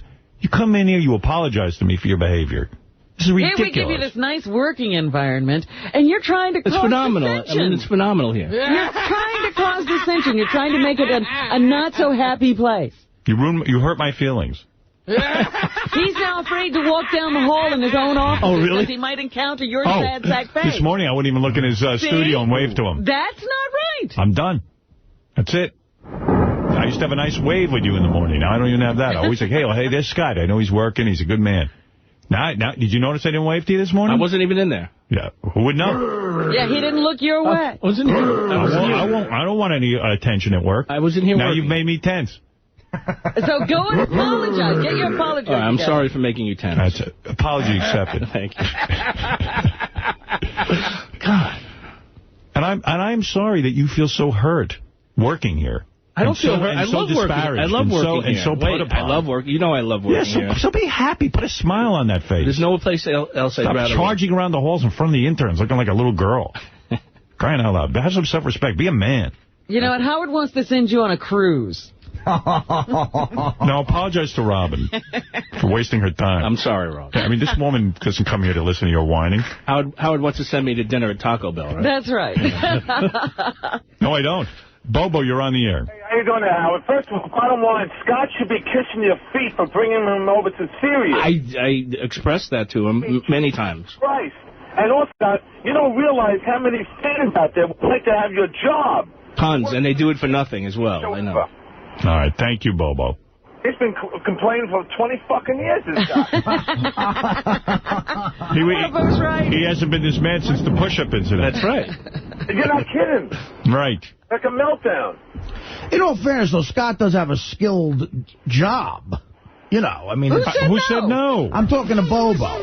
He said, like, a lot of fans would like to do it. It's not like a fan... I mean, a fan could easily do my job before Scott's. Scott has a lot of skills. I mean, he knows how to work all that equipment. You got to do that. It's something to do. And he's incredibly talented. You think we don't have any other engineers in our audience? I'm just trying to say to Bobo that he made it sound like any other Scott is the best engineer I've ever heard of. Thank you. He has told me that. You put that in one of your books. Right. I mean, I don't know what the fuck to do for you. Enough for you, never. Obviously. No, never. Whatever I get, then you come in here always attacking me that you're not getting enough of a Christmas gift. Like you should be on a plane. I have to see a psychiatrist. I'm like you. Whatever I get, I'm not happy with. I need more. Right, well, I know that's my problem. That's pretty sad. So why are you smiling? And you can't stop yourself before you go barreling through a door screaming? It's just a little... I needed a good outburst, right? All right, thank you. All right, we've wasted enough time with you. The audience is bored. Thank you. You're welcome. Right. Thank you. Scott the engineer, everyone. I'm back. It was so funny because then I had Ronnie. I heard that Scott was yelling on the wrap-up show. Yeah. And then I got Ronnie out there going, well, I can see his point. I understand where he's coming from. I've been through this with him. I'm like, give me a break. No. Another Everybody maniac. understanding. Another mental case. Ronnie's been here, too, 21 years, and he's like, he was just sitting there. He didn't say a word. Ronnie was a limo driver who I hired and gave a job to And he's thrilled. He doesn't have to sit and wait in a car anymore. He gets to stand up here during the show and pretend to be a security guard. Yeah, the guy who drives me is like, man, I want to be Ronnie. You're not kidding. Now he's thinking of retiring. Whatever he's thinking of doing, he can do. Do whatever you want. Do whatever you want. What? Do whatever you want. What are you bringing me into this for? I didn't say a goddamn word. Scott says you have a problem. No, I didn't say that. That's what he's telling me. He just certainly was understanding, Scott. You got a problem? Fine. Take it up. Let's I didn't say a word. Go ahead. Scott said you have a problem. Because he was crying like a baby yesterday. Yeah, and you understand. And I said to him, I've gone through this. What have you gone through? Oh, you're another one. A long time ago, we went. Motherfucker. No, a long time ago, we had this big argument about a scores party. Yeah. That's right. You threw a big party and I wasn't there. No. Way before that. What was the problem? Because there was only certain people invited to this certain party. You were leeching. That's what I told you. I said, who are you now? I said, the reason those scores parties exist are because of the show. Look. Now you got a problem? No, You understand his problem. What do you understand? Let me understand that. Well, I don't understand what you understand. What is wrong with you, man? I didn't say a word. I said you said you understood where he was coming from. What do you understand? Because I listened to him cry all morning. What is his problem, then? You explain it to me. His problem is that he thinks he's not part of the show now. Well, he's fucking retarded.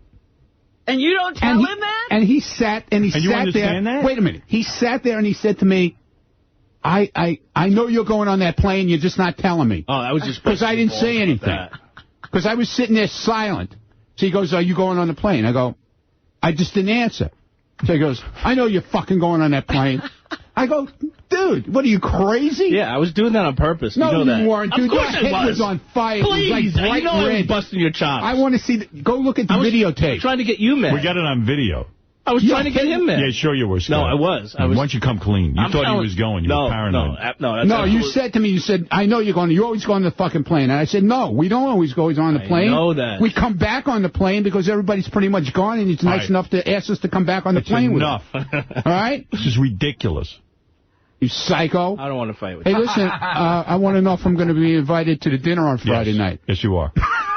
You are going to be invited. I'm only kidding. Of course you are. I'm just breaking his balls. Scott won't. Can I come to the dinner? Are you going to Bubba's wedding? I'm still in... See, he made this whole thing, and he wasn't even fucking going. No, I didn't make a decision yet. My wife's not going. She said I can go. There's no problem. Yeah, she right. Said you could go. Yeah, okay. So absolutely. What is your you holdup? shitting, Why man? can't you Then why make did you a decision? Why didn't I? Why? Because things at home are so exciting? Why can't you make a decision? What's holding you up then? I don't know. I just hadn't made a decision. I don't know. Yet. He's looking at me. What are you looking at me for? I was waiting to see who was going before I would make a decision. Oh, it's a matter that you need to know if others are going? Well, I didn't want to go myself. I mean, why? I just wanted Bubba's going to be there. Like, I know Bubba real well. I love Bubba. Bubba and Brent, I mean, they're great. But... So are you going or not? I probably... He's not I probably going. will be going. You always say you're going. You don't go anywhere. Yeah, we'll all look just like you went to Chicago with us to the race. Yeah. Well, I explained to you the situation there. What was the okay, situation so your son there? will be out of town in January, No, he won't. How do you know? What are you talking about? Your son, what? His son's 30 years old. No, he's not 30 years old. And they carry on like he's a baby. He had to stay home because his son wasn't going to be there. I don't understand. Huh? You're fucking nuts. Well, you're nuts all around. Your personal life, your professional life, everywhere. A dog was sick. We just had to put it to sleep. Yeah. So, I was trying to be with my wife more. But, I mean... So, yeah, but this is in January. You're with your wife every day. So, yeah, my son wasn't around. So, yeah. So she could have been with someone. I stayed home that weekend. Get another dog quickly. My dog died also. I understand. Right? My son's coming home in 2 weeks. He'll be around, and there's no problem. I could go. But you still don't know if you're going. He's not going. Well, that has nothing to do with her. You're not going. That has nothing You're to do a pussy. You're not going anywhere. You stay home. If I go, can I come to the dinner? No. No, See, I don't want you there. Why even bother going? I'm not going to sit there and stare at you during my We're supposed to birthday. be going for Bubba's wedding. That was what we were going for. See, now he has to be at the birthday. I'd like to be at your birthday party. And no, you're not invited. Well? You weren't considered. You won't be there anyway. What are you kidding? Stop beating yourself up. Then stop beating everyone up. We're having all this argument, and he won't even be in Florida. No. I can't go. No, because if he was going, he would have said, because he said to me, are you the dog died 6 months ago, I can't go. He said to me, are you going to Bubba's wedding? And I said, yeah, right away. I said, yes. So he goes, still can't decide. No, you didn't say right away, yes. Yes, I did. No, you said, I don't know. You told me, I don't know. You too. That was the answer you gave. So what does it matter if I go or I don't go? Oh, it matters. No, It matters who in total is going. I need someone to hang out with. Yeah, I don't want to. I don't want to be on my own. And what did I tell you yesterday? I said, I'm flying down with Tim and his wife. I said, go talk to Tim because he's making all the flight arrangements and stuff. I said, go talk to him. Fine. If you want to go. I will. But you still didn't do it. Well, I didn't have a chance. Because you're not going. You know you're full of shit. Yeah, what you tell your wife you're going? You're not going. You're not going anywhere. You're fucking pussy whipped 10 times over. My wife is fine with it. No, but she's you're not. still not going. Get her on the phone. No, his wife's not fine with it. That's what I said. Get her on the phone. You're not going anywhere. You stay home. Thank you. Walk the dog. The dog? Oh, that wasn't nice. No, he still has another dog. I'll take him for a drag. You have another dog? Yeah. And you carrying on about the dog? Well, when I'd be sad if my dog died. When you have a dog for 15 years and but how long has the dog been gone? How relieving is that to finally put it to sleep? How long has your dog been gone? Goodbye, Snuffles. 3 weeks. 3 weeks. Do you know I've lost 2 cats in the last 4 months? Yeah. I haven't asked anybody to change anything. She's going. Hey, Robin, if you don't go, if your cat dies, could I have your seat?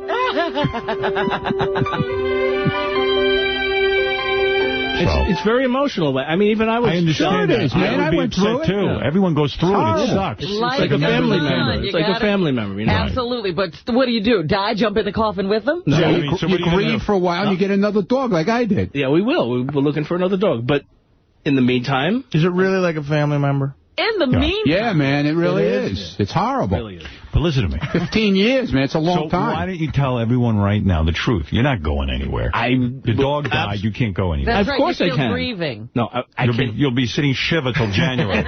Shiva's over. We've got the mirrors covered. He's sitting on a box. Why'd you cover the mirrors for the dog? No, I don't want to look at my bald head. Just another excuse. I break a lot of mirrors that way. They're always covered. My wife covers those mirrors all the time. She doesn't want me looking at them.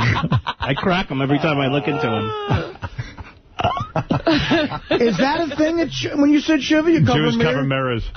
What is the purpose of that? Because you're not supposed to be vain or They're something. afraid to see Scott, too. Yeah. God will punish you. Right. God's constantly punishing Mirror, you. mirror on the wall. If you leave the mirrors Who's the uncovered, baldest one of all? you'll be punished. Well, I never heard that. You're punished for everything. You sit on hard boxes and don't look at mirrors. No. You don't brush your teeth. You don't shave. Yeah. Really? Are you kidding? Yeah, you got to shit your pants. Now everybody's miserable. See, I thought Jewish people did it better than us with the wake. The wake's creepy, but that sounds like That's awful. horrible, yeah. Richard Christie was like that. He doesn't have to shave. He doesn't have to brush his teeth. Be an average wake should become Jewish, I'm man. gonna be a Jew. All the time. Yeah, They don't exactly. shower. I'm going to convert.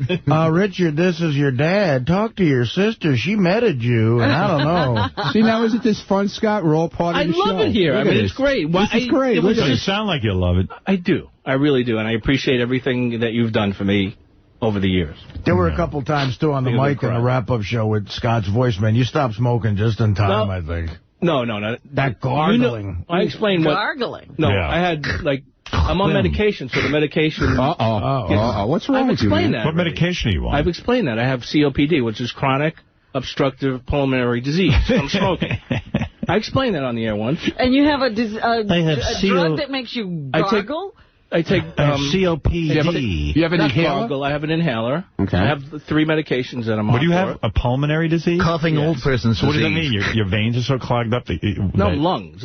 Your lungs are so clogged up? Not clogged up. It's just I fucked them up from smoking so many years. They're hard as rocks. If you're going to take a drug, why don't you take Rogaine so we don't have to look at your bald head? I'm at the point where... Throw that in the mix. I've done some damage Did they give you a chaser of Rogaine? Sal came to him the other day. I think it was Sal came to him the other day and asked him if he would wear a new toupee. Who was that? Who asked that? Richard? What is dude, I was rolling. What was that? You set yourself up for disaster. When I think of you, I say, the best engineer in the country, great guy. We all work together. Sometimes we play cards together. Yes. I mean, that's the MO. All of a sudden, you make yourself out to elude. I'm not on the plane. Yeah, that's your relationship with Howard. Why bitch about what you don't All have? I think about is Scott's the guy who's never satisfied. You're just not satisfied. Like, you want more. You always want more. I am satisfied, and I do sit down and say, I do have a problem with not only here, but a lot of things in life that I have, a great family, that loves me and I love them. I have COPD. I don't know about that. Yeah. I don't think your family loves you, but go ahead, yeah. All right. Maybe I went overboard there. All right. But I have a great job and I love working here. Yeah, so what's your problem? I don't know. Why do I'm not happy. All of a sudden you're Barbra Streisand. Why is the glass half empty and not half full? The glass is half empty because you keep drinking it. Because I have no hair. I'm like a bald Socrates. I think your glass is half full, but what's in it tastes like shit. All right. Thank you. I've been looking for that. Yeah, Bob, you're on the air. Go ahead. You say your piece. Go ahead. Yes, Bob. Hi, good morning, guys. Hey, now. Hey, now. Listen, somebody, Howard, get Tom Chiasano to come over and explain to the guys like Ronnie and Scott that you're running a charity, those guys are hanging on, and without you, they're going nowhere. I mean, if you guys wouldn't have brought Scott over, he'd be changing light bulbs at a bowling alley right now. My dream job. Hey, Dick, first of all, I never said a word, so shut up, okay? Oh, yeah, okay. I never said anything about going on the plane, so shut up. Oh, okay, that's right. I'm sorry. You probably automatically expected it. No, I didn't. You don't think? No, I didn't. No. What are you, crazy? No, Howard gives everybody a gift, all right? He gives me a certain gift. He gives every other people he had different gifts, and I appreciate the gift he gives me, so shut up. No, I'm sure you do, Ronnie. I mean, I'm busting Scott's balls more than yours, but, sometimes you got to put you in your place, man. Shut up. Ralph, you're on the air. Hey, now. Hey, now. I love that Scott has a name for a black lung. Yeah, COPD. Yeah. It's not my name that I gave it. It's, Hey, honey, good news. I have COPD. Now I don't have to go to Bubba's wedding. It's doctors sort of fancying up the name. Now I have a... Yeah, so they can prescribe a drug for him. Scott just grew some hair. Hey, look at that, huh? It's the 60s again. Thank you, Sal. It's swinging, Scott. Sal came in with a big broomstick and a wig on it and shoved it on Scott's head. Not as good as the one I used to have, though. How does it look? Honey, good news. You can put me to sleep with the dog. I have COPD. Ralph, how was Hawaii? Yeah, look, Scott, you can go anywhere. No, he's not going anywhere. Of course I can go. Are you going? You can't go anywhere, Scott. You can't fly, can you? You got that bad lung. You can't fly. Ralph, are you going to Bubba's wedding? You have CPOD. I think so. I'm not sure. If Sam Simon pays for it, will you go? Yeah, I'm going to see if Sam can rent a plane. There you go. He might do it. If you invite Sam to the wedding, I better fly you down there. Take him as a guest. Maybe. Make him your date. Hey, a couple things I'd like to speak about. One, first of all, that stuff with John the Starter yesterday was so fucking funny. Yeah, he's good. When you were playing the music. Funny. All the songs, and then, that Fred was doing the voice and everything. Yeah, it was fun. Oh, my God. And, Robin, what were your remarks yesterday about slavery? What were... Oh, please. But, Robin, you said... This is not the forum. Just people like think slavery was a fun time? What people think slavery was a fun time? It's really not depicted very well in this some country. people do believe. No. I know exactly what she was talking about. Just get over it? Now, some people go, you know what, man, you didn't have it so bad. You got to live in a house. You got fed. People gave you 3 squares. You had a job. You didn't have to worry about real work. So you pick some cotton. I've heard people say that, and I go, you got to be kidding me. You got to sing songs on a porch, with a banjo. Yeah, it was a fun time. Yeah, it was a good time. I've heard people say that. It's better than my job. Thank you. Wait. Hold on. Yes. How come I'm not invited on the plane? Because there's no room for you. Well, This is part of people's Christmas gift from me. All right, but... And you get a Christmas gift, too, asshole. No, I know, but, was I you've been on plenty of planes. No, you weren't considered. Really? No, actually, you were, but, there's just, no work. No room for you. No room at the inn, Mary. Yeah. A little insulted. All right, well, it's what are you going to do? Have your baby in a barn. There's some people here who just are ahead of you, that's all. Yeah. Like Benji's girlfriend? Well. Oh, you want Benji to leave his girlfriend off and bring you? No. Put his girlfriend on. She's more fun than Benji. Right, leave Benji home, bring your girlfriend. Well, that's what I was lobbying for. Thank you. All right. But Benji won. So, all right, Scott, we've spent enough time on your problem. Yes, we have. Thank you. I hope we've settled that. We have. Good, thank you. Please. Let's not bring up this thing again. And thank you for apologizing. I apologize to you that you're so hurt. Thank you. Thank you. You're apologizing to him? All right, here's the deal. Here's what happened. So, I find out from Kathy Tobin that when we get a new batch of interns, Tom, our general manager, was asked once to address the interns, which he did. And it turned out he liked doing it. So now he has something to do. Yeah, so because he's looking for stuff to do. Tom's a nice man, but he doesn't have a whole lot to do around here. Imagine the general manager of a huge radio station is addressing the interns. Yeah, and he pretty much tells them, I've heard, everything that we tell them anyway. Oh, okay. You know, it's nothing new, but all right, you know what the hell? I would love to hear the address anyway. Well, I got some of it on. I didn't tape. If I played the whole thing, you'd be sleeping. That's what I figured. Right. What must that be like? It's so boring. And Tom basically does a whole lecture on how if you don't want to do something, just don't do it. Like, he doesn't talk about inspiring them to do stuff. He tells them what not to do, which is pretty much his role around here. Well, he knows what he doesn't want to do. He just doesn't do. Right. So basically he tells people, if you feel like, if someone's asking you to do something and you don't feel like doing it, don't do it. This is how I've gotten by him. Yeah, that's how he got by, so why not give the advice to young people so there can be more Toms running around. So Tom gives them a lecture. Uh-oh, here's Tom now. I wish I got a lecture. So Tom gives the interns a lecture. Yes. And you want to be in here for this? Yeah, I think I do. Why? He's trying to protect himself now. So I said, why don't you tape what Tom says to the interns? I'd love to hear it. Yeah. And then as we were talking, we said, as long as Tom's going to be giving a lecture, we're going to set up microphones. Why not have the interns ask him questions? Yes. And I said, the one thing that'll bother Tom the most is asking questions about money, that the interns want money. For parking fare, for, anything. And I rehearsed with them, and I even told them what Tom was going to say, and Tom, of course, said everything I said. Really? Yeah. We can't do that. Yeah. Oh, I have that on tape. I'm going to play you some of that. I'm playing you everything. But are you on tape telling everyone what Tom would say? Yes. Oh, that's you have your great. setup. I have it all. It's a very long setup. Okay. We had to edit some of it down because it takes... Yeah. I rehearsed them for over an hour and a half.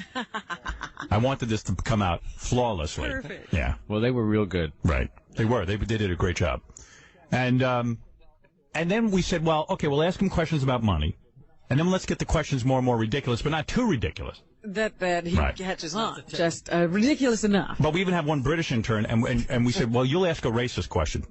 But, you don't even, she goes, what did she say? What did she say to Tom? She said, I remember exactly. She used the N-word. She said, can I go out on the street and interview niggers? And interview homeless people and niggers. Right. Be my answer. So, because I wanted Tom to think the interns were insane. Yeah. And then some of them, believe me, I did. He did. Because evidently he walked out afterwards and said to Kathy, I called Kathy out of the studio. Right. And I know exactly what you said. You said to Kathy, you're nuts. I thought you were good at this. Yeah, I thought you were good at hiring interns, but I got to tell you something. This is the worst problem. I had one of the interns ask Tom. It's on the tape. Yeah, I had one of the interns ask Tom, when I go to parties, a lot of girls want to have sex with me because I work on the Howard Stern show now. Is that okay? Is there anything illegal about it? So, they've got all kinds of questions. They need all kinds of. So here I am. That's the one where I finally said, all right. Now, Tom, at one point during it did say, where's the microphone? But when he left, you were convinced that they were for real. I mean, we even rehearsed if Tom... Just listen. Where's the microphone? All right, here's the rehearsal. So it wasn't obviously mic'd. No. We had microphones, hidden all over the place. That's great. Okay, so this is me rehearsing the interns. Okay. All right. Okay, so here we go. So stay with us here, just to make sure this rehearsal goes well. Listen, I can't help you out with any kind of financial. That's we made that clear from the beginning. I can't change the rules. We have rules. But I had a friend who interned at Johnson & Johnson, which is a big company like our company. Yeah, but this isn't Johnson & Johnson. Right, but they had a cafeteria at least. They paid for his transportation. I'm being Tom. I'm role-playing. You're very good at it. Yeah, and everyone said it's identical.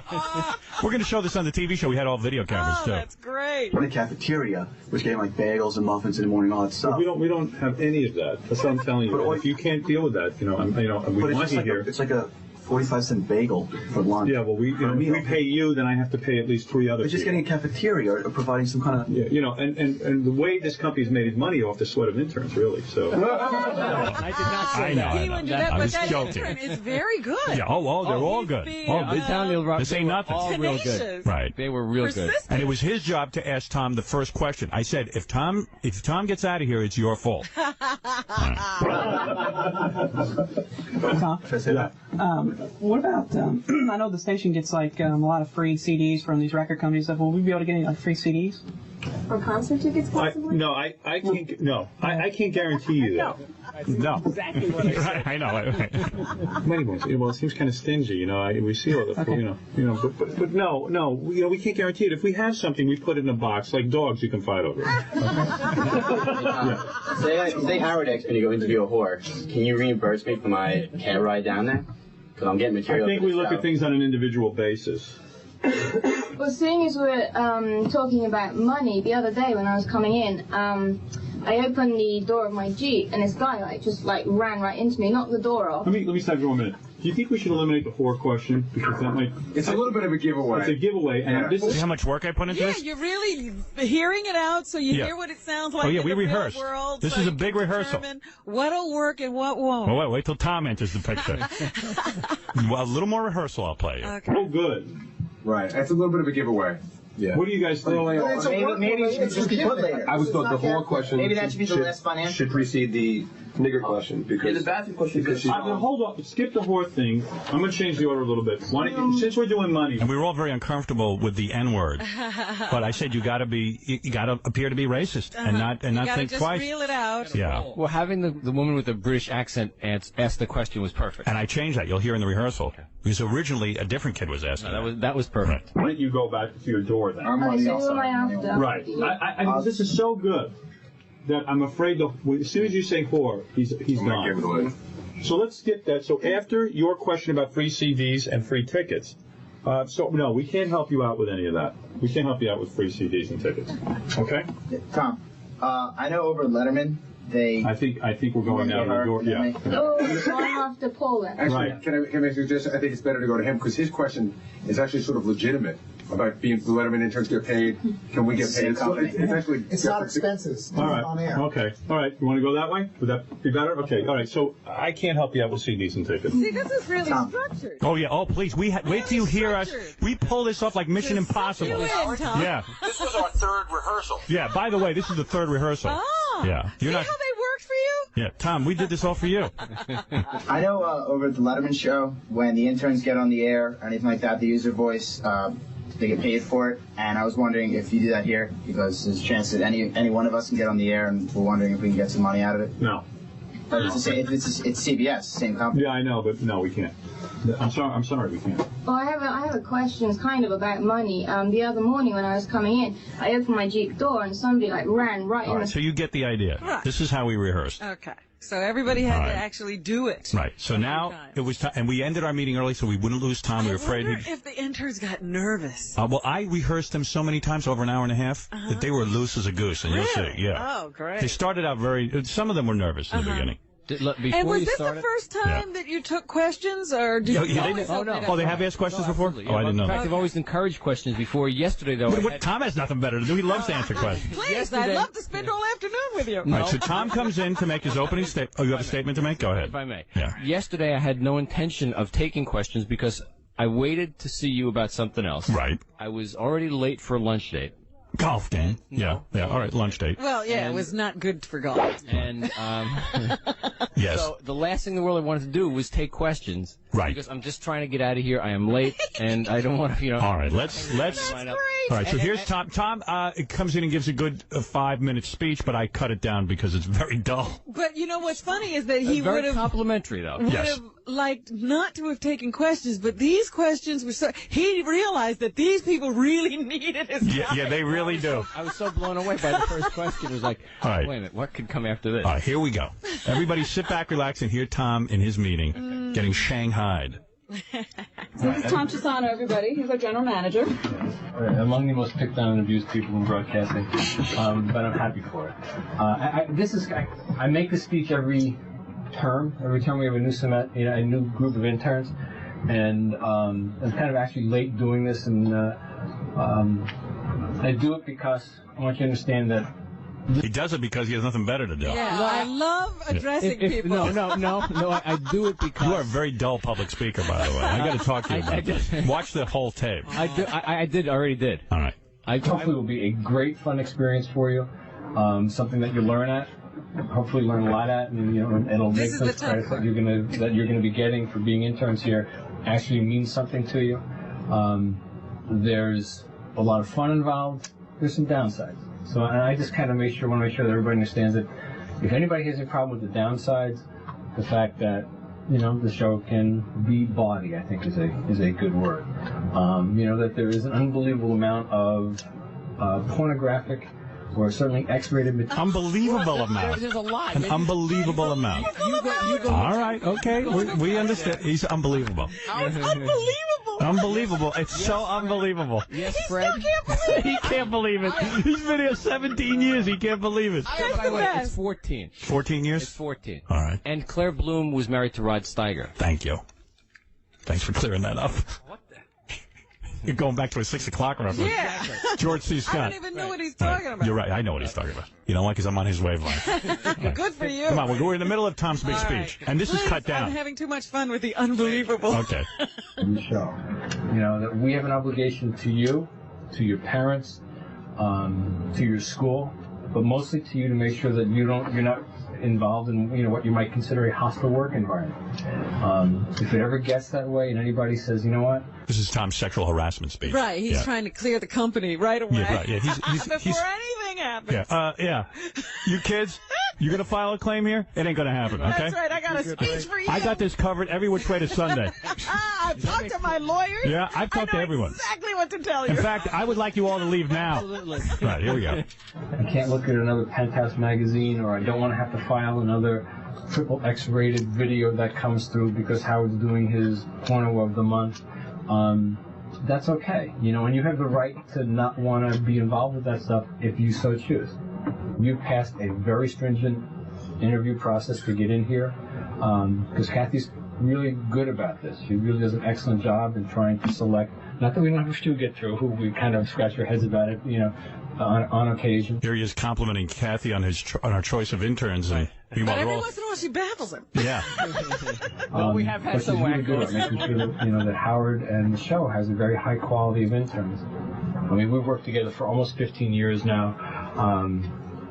I still laugh every day. I still enjoy being around the show. And don't believe it. And sometimes it's not easy for me to, some people say, well, how can he enjoys irritating us. Yeah. Oh, absolutely. He'll say that after all these years and all that he puts and these moments only make the irritation all the more enjoyable. Because it's funny. Tom wakes up every day wondering, how are they going to F with me today? How am I going to get him back? It's all done with a sense of humor. Is this the most boring speech you ever heard? But I had to leave it. I had to leave some of it to show you how. To make you believe. They look, and they all looked asleep.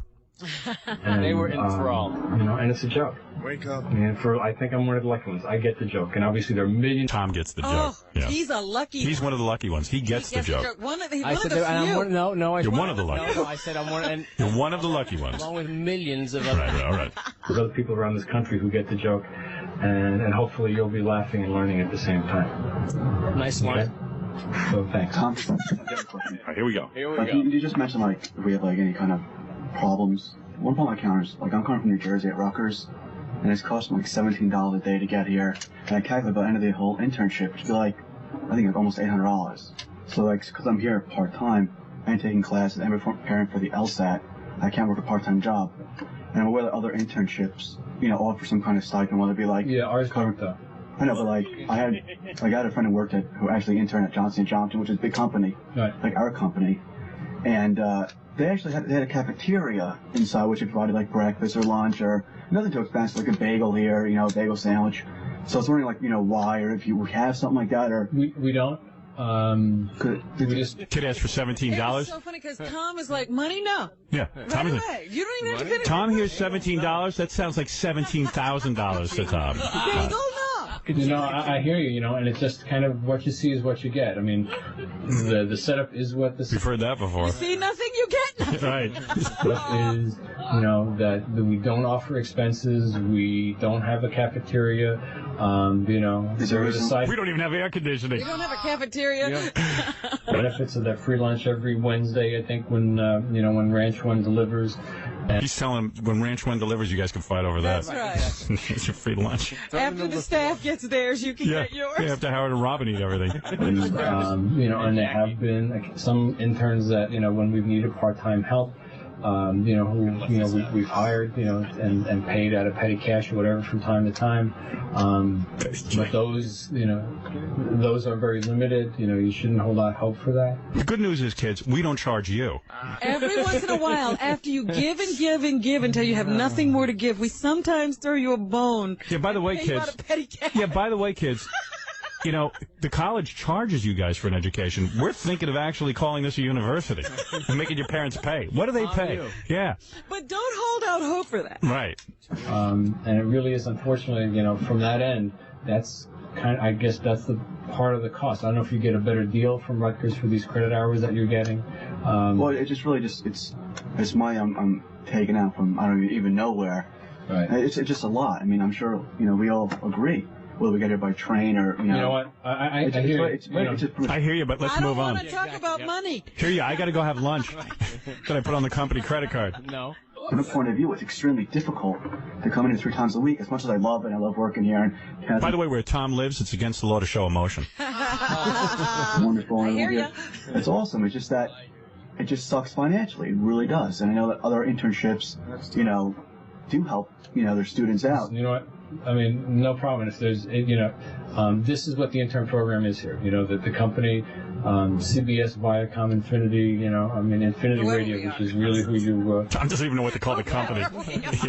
CBS, Viacom, Infinity, Hasbro, Mattel. Every week it changes. It's the makers of Barbie. Mobile. This week we're a Billboard company. Every week the company changes. Go up in Western. They're also Infinity Ventures. It's a growing company. That are involved in the internet. iMark. Mitsubishi. You could buy stock. Jokeland. Kentucky Fried Chicken. It is a public company. You can buy stock. Buy stock, but we won't buy your lunch. All right. So Tom's getting a little irritated, I think. Nothing throws. Who owns the station and operates the station. This is the way it is throughout the company, and I'm not aware of any move afoot to change that. Slave labor. So You don't feel like I'm sorry, and if it's a burden, you should. Do they have more money now, though, since they just bought another company? I have a question, Tom. What about... Oh, they have less money. No, we never have more money. No, that's no way. impossible. We had our best year, but we have no more money. We make a lot of money, but there's never any money. Yeah, don't let the door hit you on your ass. All right, come on, we have a lot of tape to get to. And the good questions are yet to come. Right. And, at the radio station... What's your name? Rob. Okay. Oh, This he's helps me to noting know, his name. Uh-oh. I said, this kid's in trouble. Tom never asked anybody's name. Just made a mental note. Troublemaker. I noticed they get, a lot of CDs and stuff from all these record companies. I mean, there's a stack that's all in Howard's office. Will we be able to get, any free CDs or anything? I mean, a lot of that stuff comes in, Stuff duplicates. comes out, we put out whatever is excess, whatever is available, we're happy to put out, and we do that from time to time, from all the extra things that show up. People send in unsolicited, and from time to time, Mike Pierre cleans out his music library from. Gives you all the crappy CDs. Well, yeah, the stuff he doesn't want. Right. I say that at the end. I don't think it's too often that there's extra copies of the new Rage Out CD that are put out. Tom's already angry. Everyone's asking for stuff. Yeah, they want things. Yeah, these are money grubbers. Gimme. They sound like Jackie. Are there ever free concert tickets that we have access to? Our backstage passes. Backstage pass. That one got me. Backstage. That was not written. Somebody ad-libbed. Time to time, maybe. But no, I mean, that's we get concert tickets. We give them away on the air. Or if you're going to work a concert, then certainly we're going to get you in. And you have to buy a ticket. If you work, in the past, we had the interns paid to work the concert, but we're going to let you in. He's trying to give him something. All right. If you get to work, you'll get in for free, as opposed to paying. Of course, we'd let you in. Most people would be embarrassed to say that. No. Not Tom. No, we understand. Okay, here we go. You never have to pay for that. We understand. I don't know how many people were at the MTV Music Awards the other night. The VMAs, and I don't know if we got people into the hall or not, but certainly, so it's just, Kathy knows. I mean, it is the way it is. Oh, Kathy knows all too well. I kept looking for, okay, Kathy, could you tell him to stop asking these? Yeah, right. Yeah, Kathy's just sitting there. No, Did Kathy she was tell real you good. already? Kathy was real good. Yeah, she sent it. know the score. Stop pounding me. And there's not a lot of freebies, and that's, it's just not available. Right. Not The available only to thing the free is your labor. Right. field staff, any more than they are or less to the intern staff. Tom, I know that over at the Letterman show, I had a friend of mine that worked over there, and whenever they would use an intern on the air, whether they just use his voice or they put him on the show to do any sort of thing that would actually air, they gave him some sort of financial benefit almost. And I was wondering, since this is the same company, it's all CBS, why that doesn't happen here and what happens for TV other programs. I'm assuming TV has a different policy, or maybe because they're actually on camera. There's some kind of a SAG responsibility there. I don't know. I don't know the answer to that, and I don't want to know. That is a SAG responsibility. I don't care. In one ear, out the other. Radio. I don't know anything about giving people money. My wallet is staying in my pocket. All right, you down with this? Here we go, back to Tom. You enjoying yourself so far? Like this? This is great. I have a question too. I mean, it's kind of. So your name? My name's Sarah. Money related was the other morning while I was being dropped off at the train station in Jamaica. Someone actually, as I opened the door, they drove right into the truck and demolished the whole door. And I know you were speaking about fair returns and petty cash and stuff. I was wondering, in a I didn't case bring up like petty that. Says he didn't bring him petty cash. Did I say petty cash? Did I say petty cash? I withdraw. I withdraw that. I said petty cash. Strike that from the record. Petty cash? Yeah, would that be something that you could help me out with, or I didn't. That you had an accident when you were going to the. That you had an accident as you were going to work. Right. Yeah, I was just sat there. No more than I would if Kathy were driving a car and Kathy's car was. Poor Kathy. If Kathy was killed, if Kathy was killed, I wouldn't even pay for the funeral. If Kathy could afford a car. Before she came to work, and that's not part of the deal. As if it was my car.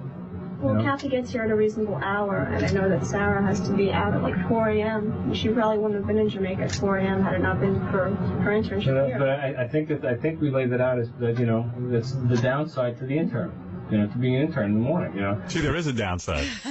You come in at your own risk. Can everybody hear this okay? I mean, I know it's a little muffled because we couldn't get microphones right on top of people. Right, but no, it's good. All right, here we go. Lavalier me, right. I wanted to lavalier you. I was gonna shoot you with a dart and knock you unconscious and lavalier you.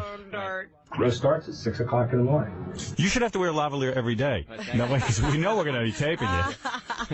Letterman starts later. I have a question, Tom. It's not about money. It actually goes back to what he said. If we do come in and we actually get on the air, I'm not real clear about what we can and can't say on the air. Can you go over? Just watch your language. Don't curse. Don't talk about. I mean, I know there's supposed to be 7 words, but I don't even know what the 7 words are. I mean, I know. We're trying to get Tom to say the 7 words. Tom won't say the words. Tom won't say them. Tom won't do it. Tom's religious. The obvious ones, but I can only come up with 5. But I really want to get on the air, and I know they do a lot of interviews and stuff. Oh, now here comes the N-word question, but Tom interrupts it, but we get back to it. Sure, I'd love to be on the air here and in my future career, but I was just wondering, if I took the initiative to go out and interview homeless people and niggers or something, if that would be okay. Homeless people and niggers? Oh, sorry. Niggers is a very pejorative term. Oh, I'm sorry. In this country, This actually was great. That's up to. Niggers is a pejorative term? What does that mean? Yeah, now we have to have somebody explain Tom. What is that? Tom stopped it, stunned in his tracks. Niggers is a pejorative term. Guineas and kikes. Niggers, guineas, kikes, spigs, heaps, all are pejorative.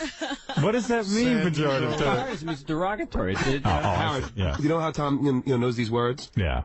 He took out a vocabulary book, and read all these different words. No. Here. Come on, Tom. I'm up to the P's. No. Pejorative. The word of the day is pejorative. Don asked me. Somebody asked me what the word meant. Right. And asked me why I knew the word. And I said I knew the word, and because after I get out of college, I did study vocabulary books. Oh, you're a power builder. That's what that's called. I was trying to, to improve my vocabulary. Dale Carnegie says that. Learn 7 new words a day. And Tom took his advice. I did it. Pejorative. So absolutely, yes, I do admit That is to a having pejorative studied term. vocabulary books. Today's word is peony, a flower. So nobody knows what he means. Peony. It is found in New Mexico. It is a bright purple flower. More syllables, more syllables. It was almost like his robot chip blew All I know up. is a proper use of the word. That's all I know. Tom, you studied a lot of vocabulary? I did study vocabulary. But it was almost like his robot chip blew up when she said that. He goes, homeless and. I wonder if he could spell pejorative. Homeless and no. Doesn't compute. Any fun. That is a pejorative term. It does not compute. Homeless and no. I didn't find that word in the dictionary. She was real good, though. She was great. Yeah, she didn't make a big deal about it. You know what? Yeah. And when I looked at her, she looked at me like, oh, I didn't know that's a bad word. Yeah, but I know. She rehearsed it She was just really that way. good. Yeah. She was really good. Want to hear that part again? That's a pejorative term. That is a Pejorative, and you can do what you want. Homeless and no. My brain is smoking. Somebody had to smack him on the back of the head to keep him. What do I do? All praise Mel. What would Mel do? What would Mel say? Kill the intern. He would fire her. Kill the intern. Right.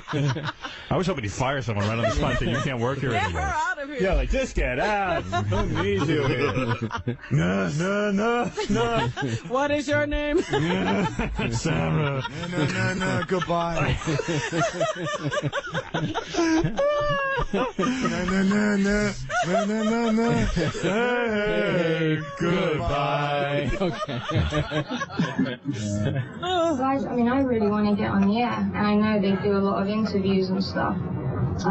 Sure, I'd love to be on the air here and in my future career, but I was just wondering, if I took the initiative to go out and interview homeless people and niggers or something, if that would be okay. Homeless people and Niggers?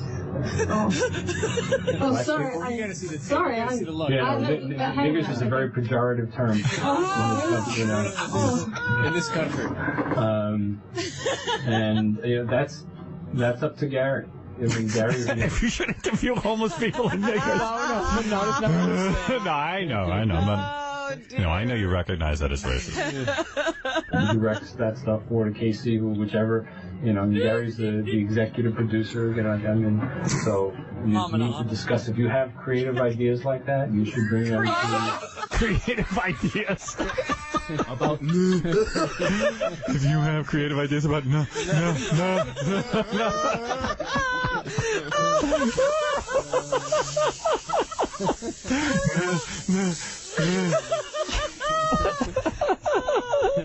Oh, that's the best. All right, next question. But he's cool. He's cool and calm. He's cool. He charges forward. Creative ideas about no.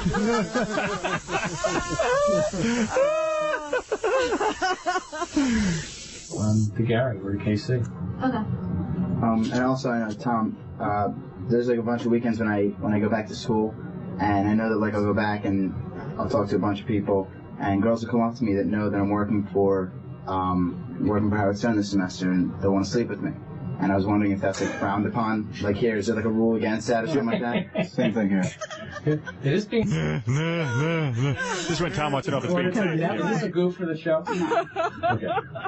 Again, his look was great. His look was good. And they recovered, and Tom was right back in. His look was great as well. Stayed in it. Well, I even rehearsed him. If Tom asks that question, here's how you look. So the interns You're were a good director. they were beautiful. You're a good director. They followed everything. This is really good. I felt like Alan Funt was alive. Jackie, I want my money back. I don't know if there's any sort of ties that I have with the station, because I know we signed contracts. Your personal life is your own. Your personal, set of morals are your own. And if women come up to you because you're an intern at the Stern Show and they want to sleep with you, if you think that's motivation that would want to make you sleep with them, that's up to you. It's like a priest. I would not do it. I would do it. Take a cold shower. Who are these women? But if a woman wants to sleep with you just because you're on the Howard Stern Show, I would not do it. Have morals. It's a good answer. Fight the pressure. It's a good answer. Take a shower. Take a cold shower. That's what I do. Ice yourself. When I feel like cheating on Penelope, I take a cold shower. Women throw themselves at me all the time. That's right. I fight the I'm handsome. You can see that. I don't direct people's morals. I put ice cubes in my pants. Direct anybody's morals but my own. I have a question for you, Tom. I feel like I'm actually late. Last two questions, then I gotta go. Okay. Everyone's asking you a variety of different questions. I know Howard talks a lot about you on the air. I was just wondering, what exactly do you do? Yeah, what do you do? This will just take a minute. Wait a minute. We all want to hear this. Now you're going to know. That is a complicated question. It's the first time anyone asked me. Please allow me to elaborate. I am responsible the for follow-up everything. to this question is the better question. The follow-up is good, Which yeah. is where you tried to set me up. Right. Right. If it happens within the... I just want to get to who was responsible for hiring the grease man. Because Tom's the one who did that. The one that you tried to set me up on those, so what was it like when you hired Howard? Right. Because I wanted to see if you'd take credit for it. No, you did fine. Okay, watch what happens. Yeah, he is. I said, but I told the interns you'd be honest about that. Walls of this radio station. I said you'd try to score him out of the grease man debacle. No. Really? Okay, listen. And I'm responsible for it ultimately. I'm responsible ultimately for the content that goes out on this show. I'm responsible for the sales of the radio station, for the engineering of the radio station. When Howard's not happy with the setup for the band, ultimately that winds up back with me. I didn't realize. Now I know who's responsible. No, I said that. It just listen to me. I said I am responsible for it. I do nothing, but I'm responsible. Yeah, he's responsible. And when things go wrong, he never takes responsibility. No, that's not true. I got Barry Williams in here. I can't even get the thing mic'd. Not happy with the air conditioning in the studio. Ultimately, that winds up back with me. If we have a sales budget to hit, I have a number of sales managers and sales people who all work for the answer to their, directly to their sales managers, who answer to... Tom loves this question. But it's not what he does. He's responsible. Everybody asked him, what do you do? Right. He said... He's telling you he's responsible. But what I do is... Yeah, what do you do? You don't sell. You don't... Oh, no, that's not true. All right, let's see. That's not true. Were you responsible in getting Howard here? No, I was involved in the process, but no. I mean, Mel Karmazin... No. As soon as he mentions Mel Karmazin, he even ass kisses Mel in front of interns. There should be music. Yeah, wait till you hear this. He gets dreamy. Mel. Watch. With my boyfriend. With God. I love him. A rather important man in the broadcasting industry now. I worked for directly back then, and have worked for since 1981. He's a beautiful body. He is. He keeps leaving me for other managers. Salt and pepper hair. He's handsome, that's right. He has salt and pepper hair. His powerful forearms. He scoops me up in his arms. Now he's romancing Sumner Redstone. Now he's kissing Mel's ass in front of the interns. Who is a very important man in the broadcast industry. There's been a little... There was BK and AK, my life before Karmazin and after Karmazin. Howard's agent, so it really came through that, but I was certainly involved in the process because I was the general manager back then. And What about the grease man? Were you responsible for that? Ultimately, I accept responsibility. Ultimately, I accept. I would like to squirm out of it, but I have to accept responsibility. Ultimately, I do have to accept responsibility. That's the funniest. You didn't hide behind a rock. You were a man about it. I had an idea for a bit where I went out... You should discuss your bit ideas with Gary. Oh, well, I just want to know if you thought this was appropriate. If I went out in the street and say I threw feces at someone, just to get their reaction, tape record it. I wouldn't think that's the point. You've had it. You're out of there. I'm ready to go. This crew should be locked up. Yeah. No, but it'd be pretty funny, though. I wouldn't think it's appropriate. It's not appropriate, unless Howard thinks so. Throwing feces is pejorative. If Mel in says this it's country. okay, I'm for it. If Mel says okay. I have a question. Yeah. I know that after the show, some of us come in here and clean up the studio, and is it possible that we could use Howard's bathroom when he's not here? Since we're in the studio. The bathroom down the hall, right? No one uses Howard's bathroom. I don't even use Howard's bathroom. I would like to. I have peed on the seats a number of times. I'd rather pee in my pants. Than use Howard's bathroom. He doesn't know. Mind corrective. Nobody else uses that but him. This is nice, though. What do you say? Is it nice? His is nice, though. Yeah, his is nice. Stay out. Stay out of Howard's method. Damn you. Damn you. I have enough problems. Ultimately, it is my with that- responsibility. And with that, Tom left. Yeah. And But then told Kathy she had very poor judgment in hiring interns. Kathy, So there I it would is. like to see you for a moment. You are in big trouble. All of my interns are hot because I train them. I sound like President Clinton. All right, we sent our...